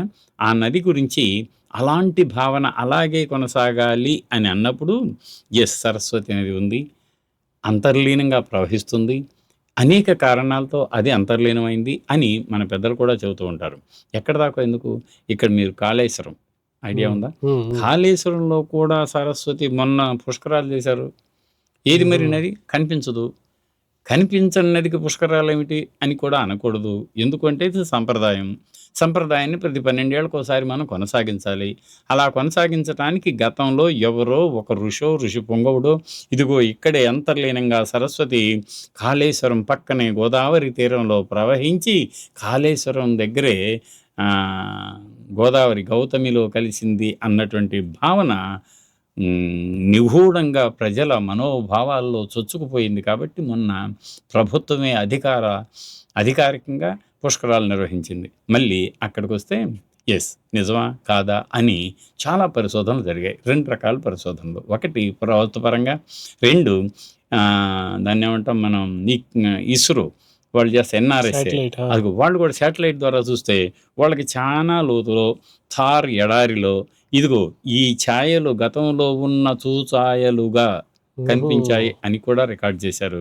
దాంతోపాటు ఆ మధ్య రాకీ గర్హి అని హరప్పన్ సింధు నాగరికతకు హాయిగా వెలసిల్లినటువంటి ఒక అద్భుతమైన ప్రదేశంలో తవ్వకాలు జరిపారు. రాకీ గర్హి. ఆ రాకీ గర్హిలో కూడా ఈ ఒక నదీ నాగరికత ఒడ్డున వెలసిల్లిన అత్యద్భుత నగరం అని పేరుగాంచింది ఆ నదే సరస్వతి అని పురావస్తు పరిశోధకులు కూడా తేల్చారు. కానీ ప్రస్తుతం కనిపించలేదు. కృష్ణా నది ఆశ్చర్యం వేస్తుంది మీకు. దాని నడకని అనేక సార్లు మార్చుకుంది. ప్రస్తుతం మనం చూస్తున్న కృష్ణానది కాదు. గతంలో ఈ భూగర్భంలో కానీ బయట వాతావరణంలో కానీ జరిగిన మార్పుల వల్ల దాని కోర్సును ఇప్పటికీ ఎన్నోసార్లు మార్చుకుంది కదా. అదిగో అలా సరస్వతి నది కూడా ఉంది. భారతీయ భావజాలంలో అత్యంత కీలకమైన గౌరవప్రదమైన స్థానాన్ని ఆక్రమించింది. వేదాల్లో ఉంది, పురాణాల్లో ఉంది, ఇతిహాసాల్లో ఉంది. మహాభారతంలో కూడా అర్జునుడు సరస్వతి నదీ తీరాన తాను తపస్సంపన్నుడైనాడు అనే ఒక ప్రస్తావన ఉంది. లేకుండా పోలేదు కదా. అయితే కొంతమంది ఏమంటారు అంటే అలా ఉండి కనిపించకుండా పోవడానికి కారణం ఏమిటంటే కేవలం అలా జరిగినటువంటి మార్పులే. పాడ్కాస్ట్లో ఇక్కడి వరకు మీరు వచ్చినారంటే ఇన్ఫర్మేషన్ మిమ్మల్ని చాలా అట్రాక్ట్ చూస్తున్నారు కానీ చూస్తున్న వాళ్ళందరూ సబ్స్క్రైబ్ చేసుకోవట్లేదు. Please do subscribe. సార్ ఈ దేవుని నమ్మే వాళ్ళలో 2 రకాలు ఉంటుండే సార్ అంతకుముందు. విష్ణువు నమ్మేవాళ్ళు, శివుని నమ్మేవాళ్ళు. అంటే చాలా సార్లు కొన్ని సినిమాలు కూడా వచ్చినాయి, మనకు దశావతారం వరకు మూవీ దాంట్లో ఉంది కూడా. వాళ్ళిద్దరు కొట్లాడుకొని ఒక మినీ సైజ్ వారే జరుగుతుంది సార్. రియల్ గా ప్రూఫ్ ఉందా సార్ వీళ్ళిద్దరు కొట్లాడుకున్నట్టు? మనకి ఇప్పటికీ నమ్ముతారు వాళ్ళిద్దరు కొట్లాడుకున్నారనే తప్ప యాక్చువల్ ప్రూఫ్ ఏమైనా ఉందా ఈ 2 వాళ్ళు? ప్రూఫ్లు అంటే గతంలో ఒక్కటే మాట నేను చెబుతాను మీకు. కేసరగుట్ట, హైదరాబాద్ పక్కనే ఒక కేసరగుట్ట ఉంది, ఐడియా ఉందా? ఆ కేసరగుట్టలో రాష్ట్ర పురావస్తు శాఖ తవ్వకాలు జరిపింది 78 నుంచి 84 వరకు. ఆ తవ్వకాల్లో మహిషాసుర మర్దని, గణేశ, శివలింగాలు, అసలు లింగాలు, లింగం అంటే లింగమే, పురుషలింగాలు, పురుషాంగాలు యాజ్ ఇట్ ఈస్గా బయటపడే వచ్చాడు. దాంతోపాటు గర్భపాత్ర బయటపడింది తవ్వకాల్లో డాక్టర్ బివి కృష్ణశాస్త్రి గారికి. దాంతోపాటు అమ్మ తల్లి బయటకు వచ్చింది. అమ్మ తల్లి అంటే మదర్ గాడెస్. ఆవిడ ఎలా బయటకు వచ్చింది తెలుసా? మిగతా చోట్ల అయితే ఆవిడ తల మీద ఒక పువ్వు ఉంటుంది, తల ఉండదు, దానికి రేణుకా ఎల్లమ్మ అంటారు. ఆవిడ ప్రసవిస్తున్న రీతిలో నగ్నంగానే ఉంటుంది. అలంపూర్లో ఇప్పటికీ నగ్న దేవతను ఆరాధిస్తూనే ఉంటారు. కర్ణాటకలో మీకు ఐహోల్లో కూడా ఉంది. అలా నేను చెప్పేది చాలా సార్లు ఉన్నాయి. లజ్జా గౌరి అంటారు, దాని మీద పుస్తకాలు కూడా వచ్చాయి. ఇక్కడికి వచ్చి నేను చెప్పేది ఏమిటి అంటే ఈ పోయింది, బ్రేక్ అయింది, పర్లా కట్ చేసుకుంటా. ఇలా ఆ అమ్మ తల్లి 2 చేతులతో, ఆశ్చర్యకరం, అమ్మ తల్లి అంటే శక్తి.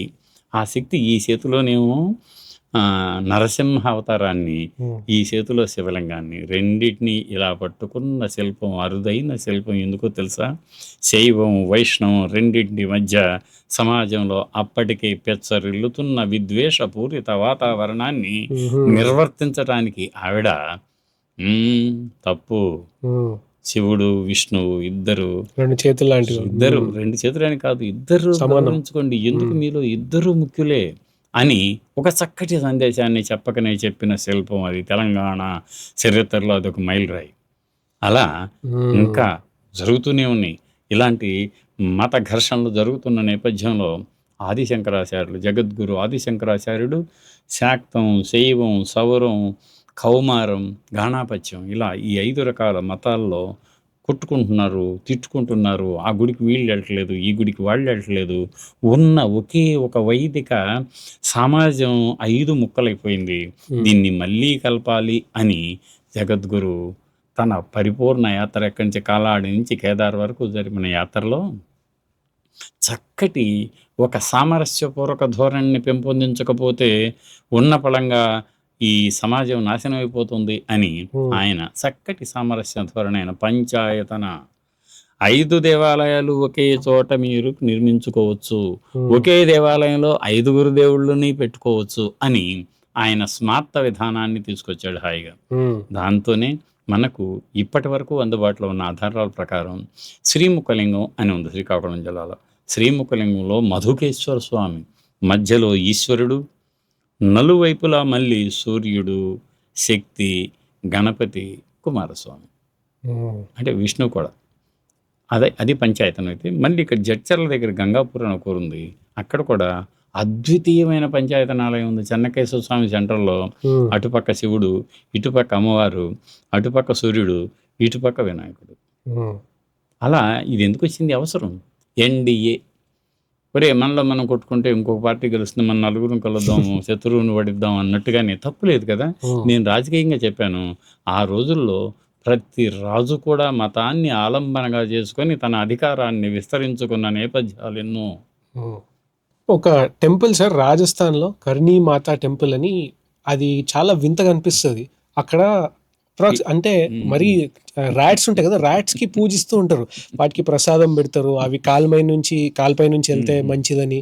అంటే ఎంత స్ట్రేంజ్ అనిపిస్తుంది అంటే, ఇంట్లో ఉండే ఎలుకని బయటికి పంపించేసి విషం పెట్టి చంపిస్తాము, అక్కడికేమో వెళ్ళి ప్రసాదం అని అంటాం. అంటే ఈ కర్ణీ మాతకి ఎలకలకి ఏంటండి రిలేషన్? అంటే ఒకటి ఏమైందంటే, ఏదైనా ఒక స్థలానికి ఏదో ఒక విషయం వల్ల ప్రాముఖ్యత దక్కుతుందండి. ఆ దక్కటానికి ఒక చిన్న కారణం ఉంటుంది. ఆ చిన్న కారణం ఏమైంది, న్యాచురల్గా మనం పాము ఒక పాము ఏం చేస్తుంది పాపం, ఏదో ప్రమాదవశాత్తు ఒకడిని కరుస్తుంది, కరిసిన తర్వాత వాడు మరణిస్తాడు. అయ్యో, అప్పుడు మరణించటం అనేది మనం కోరుకునేది కాదు కదా. మరణించటం అనేది అలా సంభవించిందని మళ్ళీ సర్దుబాటు చేసుకున్నాం. పామును కూడా నాగదేవత అని మనం పూజిస్తున్నామా లేదా. కాన్సెప్ట్లు రన్ అలా అవుతూ ఉంటాయి. అలాగే మీకు ఒక ఉదాహరణ చెప్పాలనుకున్నాను. శ్రీకాకుళానికి పక్కనే ఉన్న శ్రీకూర్మం.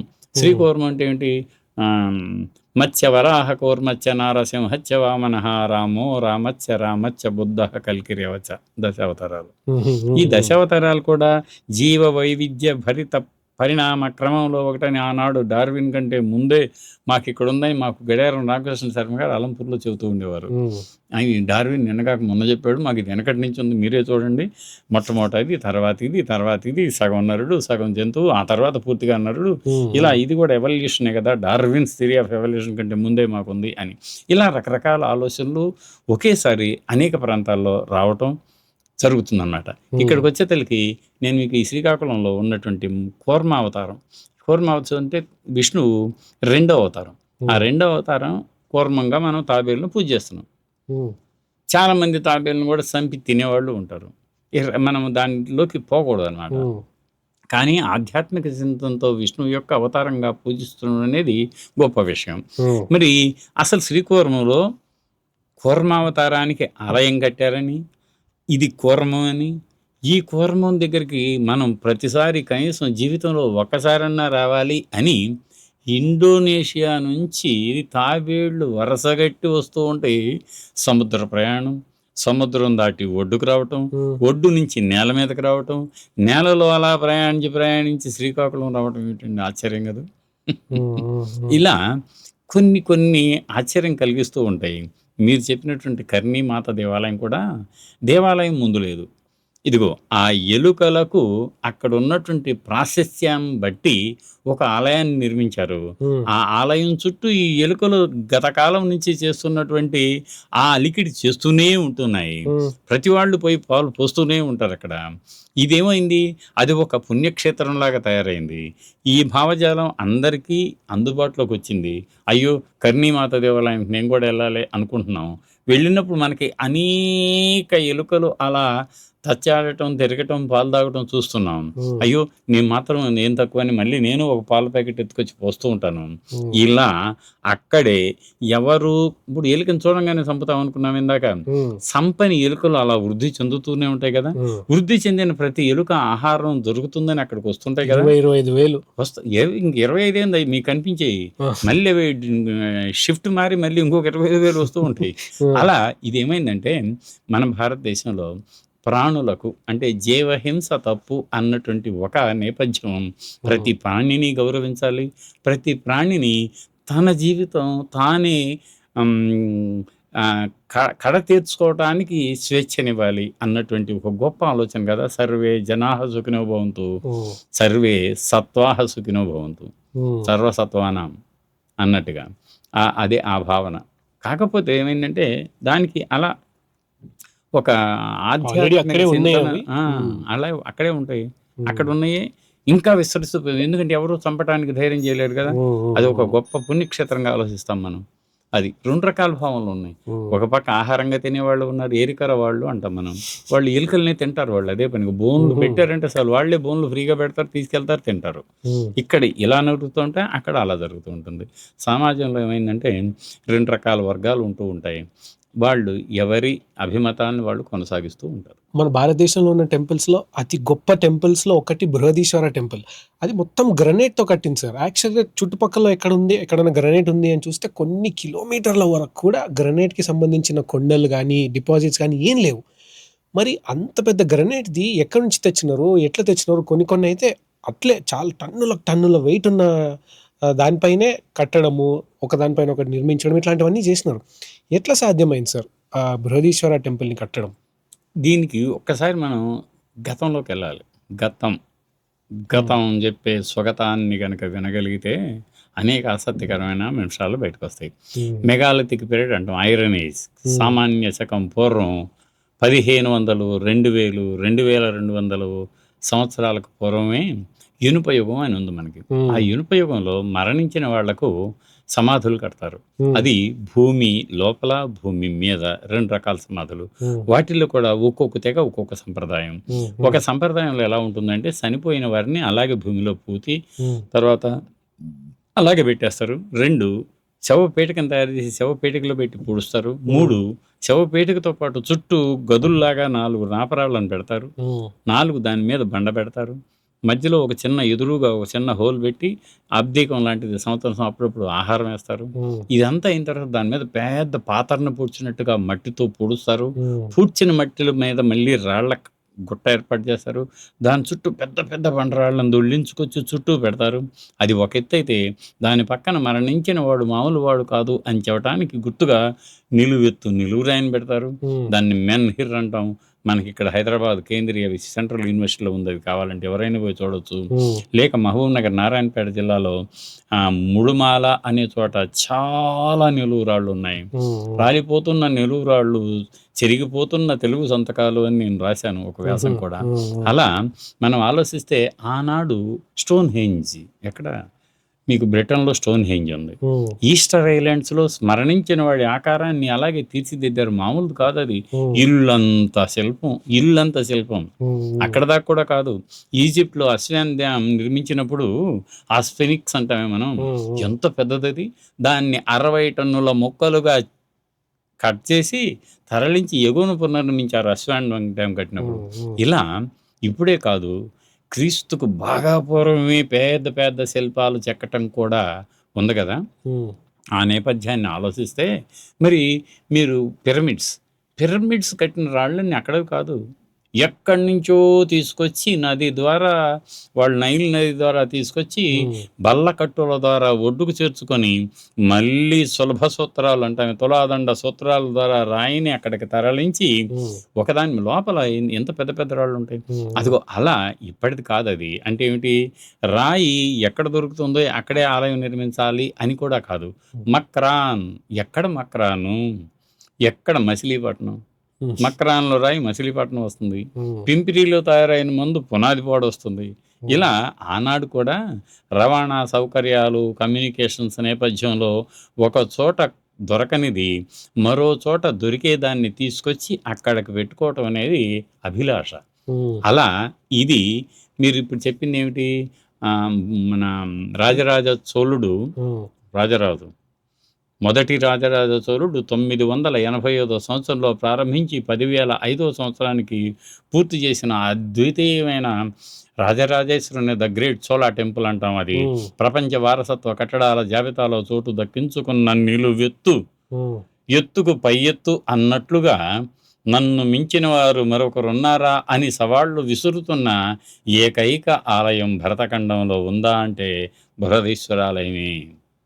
అదిగో అటు ఎత్తులోనే కాదు, సువిశాలంగా ముందు వరకు కూడా విస్తరించిన బృహత్తర ప్రణాళికతో రచించిన ఆలయం. అదిగో ఆ ఆలయానికి మీరన్నట్లుగా దాని చుట్టూ ఒక కోట తర్వాత కాలంలో కట్టుకుంది. అది ఒక రాజధానిలో ఉంది. దానికి మరి అది కూడా నేను కొత్త బుక్ ఈ నెల రాబోతోంది బయటికి. ఈ నెల కాకపోతే వచ్చే నెల వస్తుంది. ఏంది బృహదీశ్వర ఆలయ నిర్మాణ విశేషాలు. దాన్ని ఎప్పుడు కట్టాలనుకున్నారు, ఎందుకు కట్టాలనుకున్నాడు ఆయన, ఎలా కట్టాడు, గర్భాలయం ఏమిటి, గర్భాలయం లోపల చుట్టూ తిరిగి వచ్చే ఒక ప్రదక్షిణా పదం ఉండటం ఏమిటి, పై వరకు కూడా మీకు ఆ పైన కప్పు వరకు లోపల నుంచి చూడగలిగిన ఒక విధానం ఉంది. సీల్ చేయలేదు అది. దాని లోపల మీకు చక్కటి పెయింటింగ్స్ ఉన్నాయి. అంటే 108 నాట్యకరణాల్లో 81 నాట్యకరణాలు ఉన్నాయి అక్కడ పెయింటింగ్ల ద్వారా. అలా అనేక విశేషాలతో ఉన్నటువంటి బృహదీశ్వరాలయాన్ని నిర్మాణం మామూలు ఆలోచన కాదు. ఆలోచన రాగానే సరికాదు, దాన్ని ఆచరణలోకి పెట్టడం చాలా కష్టమైన పని. రాజరాజ పెరుందచ్చన్ అని ఒక శిల్పిని ఎంచుకున్నాడు ఆయన. ఆ శిల్పి మీకు ఒక్క చిన్న సంఘటన చెప్పి మీరు అడిగిన ప్రశ్నకు సమాధానం చెబుతాను. ఒకరోజు పైన నిలువెత్తు అంటే చిట్ట చివర అది 14 అంతస్తుల విమానం అంటాం మేము దాన్ని. దేన్ని గోపురం అంటేనేమో ప్రవేశం, ఎక్కడైతే మనం ఆలయ ప్రాంగణంలో ప్రవేశిస్తాం దాన్ని గోపురం అంటాము. అసలు గర్భాలయం మీద నిర్మించిన దాన్ని విమానం అంటాం. ఈ రెండు గుర్తుంచుకోవాలి. అదిగో ఆ విమానం మీద చిట్ట చివర ఒక పెద్ద శిఖరం ఉంటుంది. అది 80 టన్నులని ఏకశిలని చాలా మంది కాదు, అది 8 వరుసలతో విడివిడిగా రాళ్లను పొందించిన కట్టడం. ఏకశిల కాదు అది. అంటే చానాళ్ళు ఏకశిల అనుకున్నారు. అంటే ఒకదానికొకటి చొప్పించి పెట్టటాన, సందులు కూడా కనిపించకుండా ఉంటాన అది ఏకశిల అనే భ్రమతో ఎవరో ఒకళ్ళు రాశారు. అదే రాత రాను రాను రాను అందరు కూడా రాశారు. కానీ దాని మీద విస్తృతంగా పరిశోధన చేసిన ఆర్కియలాజికల్ సర్వే ఆఫ్ ఇండియా వాళ్ళు దాన్ని సంరక్షణ చేసేటప్పుడు పైనుంచి సారువా కట్టిని దాని మీద పట్టిన మక్కుడు పాకుడిని తీసేసినప్పుడు 8 వరుసలు కనిపించాయి. అది ఏకశిల కాదు అని అప్పుడు తేలింది. అయితే అదిగో దాన్ని పొందించే నేపథ్యంలో ఉన్నాడు శిల్పి. ఆ శిల్పి పేరు పెరుందచ్చన్, అంటే పెద్ద శిల్పి ఆయన. నేను చెబుతున్నాను, దయచేసి వినండి. ఇది అప్పుడు పైన శిఖరం నిర్మాణంలో ఉంది. 4వ వరుస, 5వ వరుస, 6వ వరుస, 7వ వరుస, 8వ వరుస కూడా పూర్తయింది. చిట్ట చివర మూర్ధనేష్టిక అంటారు. చివరికి దాన్ని ముయ్యాలిక, ఆ మూసే దాని మీద పెట్టేదాన్ని మూర్ధనేష్టిక అంటారు. అది కూడా పెడుతున్నారు. పెట్టేటప్పుడు ఇక దాని మీద కలశం వస్తుందన్నమాట. ఆ పెట్టే ముందు అక్కడ కొద్దిపాటి తేడా వస్తే ఇంకా ఎత్తండి, పక్కకి జరపండి, కాదు కాదు కాదు ఇట్రాండి, పొందించండి, సరిగ్గా చూడండి, చుట్టూ కైవారం కూడా చూడండి, ఇలా కూడా చూడండి, సరిపోయిందా అని చెయ్యి వెనక్కి చాపుతున్నాడు శిల్పి. ఆ చేతిలోకి తాంబూలం వస్తుంది, వేసుకుంటున్నాడు. ఇంకా కొంచెం ఎత్తండి, జరపండి, సెంటర్ లైన్ చూడండి, నలువైపులా తిరగండి, ఎక్కడా తప్పు చేయకుండా చేయండి. మళ్ళీ వెనక్కి చేయి పెట్టాడు. మళ్ళీ తాంబూలం వస్తుంది, తింటూనే ఉన్నాడు. ఇప్పుడు మూర్ధనేష్టిక చిట్ట చివరి రాయిని దాని మీద పెట్టి బ్రహ్మరంధ్రాన్ని క్లోజ్ చేయండి అని చెప్పాడు. చెప్పిన తర్వాత కలశాన్ని అప్పుడు పెట్టరు ఎవరు. మహాకుంభాభిషేకము కింద బృహదీశ్వరునికి ప్రతిష్ట, పైన మహాకుంభాభిషేకం ఒకే కాలంలో జరుగుతాయి. దానికి ముహూర్త నిర్ణయం కావాలి కదా అని అమ్మ ఈ రోజుతో ఆలయ నిర్మాణం పూర్తయింది. 15 సంవత్సరాల 20 సంవత్సరాల విశేషమైన కృషి ముగింపుకొచ్చింది అన్న ఆనందంతో పరవశించి కళ్ళ వెంట ఆనంద బాష్పాలు రాలుస్తూ ఆ శిల్పి, ఇప్పటి వరకు నాకు ఎవరు ఈ తాంబూలాన్ని 3 గంటల నుంచి అందిస్తూనే ఉన్నారే, వారికి ఒక నమస్కారం అని ఎదురు తిరిగి చూస్తే ఆయన ఎవరో కాదు, రాజరాజ చోళుడు, అరుళ్ మోళి అంటారు ఆయన్ని. అత్యద్భుతమైనటువంటి దృశ్యం. శిల్పి మహారాజు ఎక్కడా, శిల్పి ఎక్కడ? ఆయన అన్నాడప్పుడు, మహారాజా మన్నించండి, తప్పు చేశాను, మీ ద్వారా నేను తాంబూలాన్ని తీసుకున్నాను, ఎంత తప్పు, మీరు మహాప్రభువులు అని అన్నప్పుడు రాజరాజు సమాధానం చెప్పాడు, మహాశిల్పి మీరు తదేక దృష్టితో చూస్తూ శిఖరంలో ఒక్కొక్క వరుసని అలా పొందిస్తూ ఖచ్చితత్వాన్ని పాటిస్తున్న నేపథ్యంలో మీ ఏకాగ్రతకు భగ్నం కాకూడదు అని మీరు చెయ్యి వెనక్కి పెట్టినప్పుడల్లా నేనే ఒక తమలపాకు తీసుకుని దాని మీద సున్నం రంగరించి సుగంధాన్ని కూడా జోడించి యాలుకలు, లవంగాలు, పరిమళ ద్రవ్యాలను దట్టించి మీకు ఒక్కొక్కటిగా అందిస్తూ మీరు ఏం చేస్తున్నారో ఏం చూస్తున్నారో ఆనందిస్తూనే కాలం గడిపాను. ఇవాళ ఒక కొత్త విజ్ఞానాన్ని నేను సంతరించుకున్నాను. మీరు మన్నించమని అడగటమా తప్పు, మీ మాటలు వెనక్కి తీసుకోండి. నాకు ఇవాళ మీరు గురువరేణ్యులు మహాశిల్పి అని అన్న నేపథ్యం అక్కడ జరిగిందన్నమాట. అయితే మరి ఒక్కొక్క అంతస్తు 14 అంతస్తుల పైకి 205 అడుగుల ఎత్తున్నటువంటి ఆ ప్రదేశానికి ఒక్కొక్క రాయి ఎలా చేరింది అని అంటే దానికి కూడా ఒక చిన్న కథ ఉంది. ఏమిటి? ఈ రాళ్ళన్నీ ఎక్కాలి అంటే చిటికేస్తే ఎక్కవు. ఏనుగులు కూడా మరి అన్ని చోట్లకి లాగవు. ఎక్కడి వరకు లాగుతాయి అక్కడ వరకే. దాని తర్వాత అక్కర్లేదు. చిన్న చిన్న భాగాలుంటాయి. మనుషులే లాక్కెళ్తారు. దానికి ఉర్రుట్టు కట్టెలని చిన్న చిన్న కొయ్యలుంటాయి. కొయ్యల మీద దొర్లించుకుంటూ తాళ్ళు పెట్టి లాగి వెనక గడ్డపారలు పెట్టి అట్లా ఒక విధానం ఉంటుంది. మాకు శిల్ప కళాశాలలో అలా ట్రైనింగ్ ఇస్తారు. దాని తర్వాత ఏం చేస్తారు? మట్టితో ర్యాంప్ వేస్తారు. ర్యాంప్ మీద అలా అలా మీకు ఆలయం ఎత్తు పెరిగింది అనుకోండి, ర్యాంప్ ఎత్తు పెరుగుతుంది, పొడవు పెరుగుతుంది. ఎత్తు పెరిగిందా మళ్ళీ ర్యాంప్ పొడవు పెరుగుతుంది. అలా 2 కిలోమీటర్ల వరకు ఈ మట్టి సారువాను ఏర్పాటు చేశారు ఆ రోజుల్లో. ఎక్కడ ప్రారంభమైందో దాన్ని సారపాలెం అని దానికి గుర్తుగా ఇప్పటికీ సారం అంటే స్కాఫోల్డింగ్. సారం, అరే సారం కట్టరా, సారం భద్రరా, జారిపోతావు అని అంటారు కదా కట్టేటప్పుడు. స్కాఫోల్డింగ్ అదిగో అది ఒక విధానం. ఇక మరి రాయి ఎక్కడి నుంచి వచ్చింది? చుట్టుపక్కల లేదు కదా. చుట్టుపక్కల 45 కిలోమీటర్ల నుంచి తెచ్చారు. 45 కిలోమీటర్లో కావేరీ తీరంలో ఉన్నటువంటి రాతి గని నుంచి ఆ రాళ్లను ఒక్కొక్కటి తరలించి అందంగా పొందించిన నేపథ్యం తంజావూరు బృహదీశ్వరాలయానిది. ముగించే ముందు కోణార్క దేవాలయం ఆశ్చర్యం. వాళ్ళమ్మ కస్తూరి కామోదినీ దేవి ఆవిడ అడిగింది, ఒరే నరసింహదేవ, నువ్వు బెంగాల్ దేశాన్ని జయించావు, దక్షిణ దేశాన్ని జయించావు, మధ్య దేశాన్ని జయించావు. అక్కడి నుంచి వచ్చిన అనేక కానుకలన్నీ గుట్టలుగా పేరుకొని గోడౌన్లు నిండాయి. వీటితో ఏం చేయబోతున్నావు నువ్వు? నీ భార్యకి నగలు నువ్వు ఇవ్వక్కర్లేదురా. నీ పాండ్యుడు, మీ మామ పాండ్యుడు బళ్ళ కొద్దీ బంగారాన్ని పంపించాడు మనకి. నీ భార్యకు నగలు నువ్వు చేయించాల్సిన పని లేదు. ఇదిగో నువ్వు ఎక్కడి నుంచో తెచ్చినటువంటి నగలు, నాణ్యాలు, నట్రా వీటన్నిటితో అద్భుతమైన ఆలయాన్ని నిర్మించాలి నువ్వు. పూరి ఉంది, మిగతా చోట్ల ఆలయాలు ఉన్నాయి, కానీ కోణార్కలో ఆలయం లేదు. అక్కడ నువ్వు ఒక ఆలయం నిర్మించాలి అని చెప్పినప్పుడు, అమ్మా మీ ఆజ్ఞ, చూడండి 15 సంవత్సరాల్లో అద్భుతమైన ఆలయం నిర్మిస్తాను మహాభాస్కరునికి అని అన్నాడు. శిల్పుల్ని ఎంపిక చేసుకున్నాడు. అక్కడ కూడా ఇలాగే రకరకాల చోట్ల నుంచి రాయి తేవాల్సి వచ్చింది. ఆశ్చర్యం ఏమిటంటే 180 కిలోమీటర్ల దూరంలో ఉన్న రాయిని, అంటే రకరకాల రాళ్ళు వాడారు, చిట్ట చివరి దూరం ఉంది 180 కిలోమీటర్లు. అక్కడి నుంచి ఏం చేశారు? తరలించారు, బళ్ళ మీదకి ఎత్తారు, తీసుకొచ్చారు. మధ్యలో నదిని దాటించాలంటే బల్లకట్లు, తర్వాత ఎప్పుడు నీళ్లు ఉండాలి కదా, మరికొంత పోవాలంటే పెద్ద నీళ్లు ఉండవు, ఒక్కొక్కసారి ఇబ్బంది అయిద్దని చెప్పి అక్కడ పెద్ద సరస్సు తవ్వించారు దాని పక్కనే. ఈ సరస్సులో నీటిలో దొంగల మీద ఆ రాళ్ళన్నీ పెట్టుకొని నిల్వ ఉంచుకున్నారు. మళ్ళీ అవసరం కదా, ఆ వరద వచ్చినప్పుడు రాలేం కదా. వీటిని మళ్ళీ కెనాల్ తవ్వారు. ఆ కెనాల్లో మళ్ళీ పడవల ద్వారా ఈ రాళ్లను తరలించారు. మళ్ళీ ఒడ్డుకొచ్చాయి. ఒడ్డు నుంచి అలా మళ్ళీ బళ్ళెక్కి కోణార్కకు చేరాయి. 120 కిలోమీటర్లు, 180 కిలోమీటర్లు. అదిగో అలా కావాలి అని అంటే, పులి గోరు కావాలంటే అడవికి వెళ్ళాల్సిందే, పులితో పోరాడాల్సిందే, గోరు తేవాల్సిందే. అంటే నేను చెప్పేది ఆ రోజుల్లో అలా ఉండే కోరికలు. మనం almost towards the end of the podcast వస్తున్నాం. శివనాగిరెడ్డి సార్, మీరు ఎంతో ఎక్స్పీరియన్స్లో మీరు నేర్చుకున్న ఒక బెస్ట్ థింగ్ ఏంటి, ఆర్ మీకు దొరికిన బెస్ట్ అడ్వైజ్ ఏంటి? నాకు బెస్ట్ అడ్వైజ్ ఏంటంటే, అంటే ఒకటి ఉన్నది ఉన్నట్లుగా చూడటం. చాలా వరకు ఎగ్జాగరేషన్స్ ఉంటాయి. ఎగ్జాగరేషన్ కూడా మీరు తెలుసుకోండి. నాకు ఒక ఆయన వీరనారాయణ రెడ్డి గారని ఒక ఐపీఎస్ ఆఫీసర్ ఉన్నారు.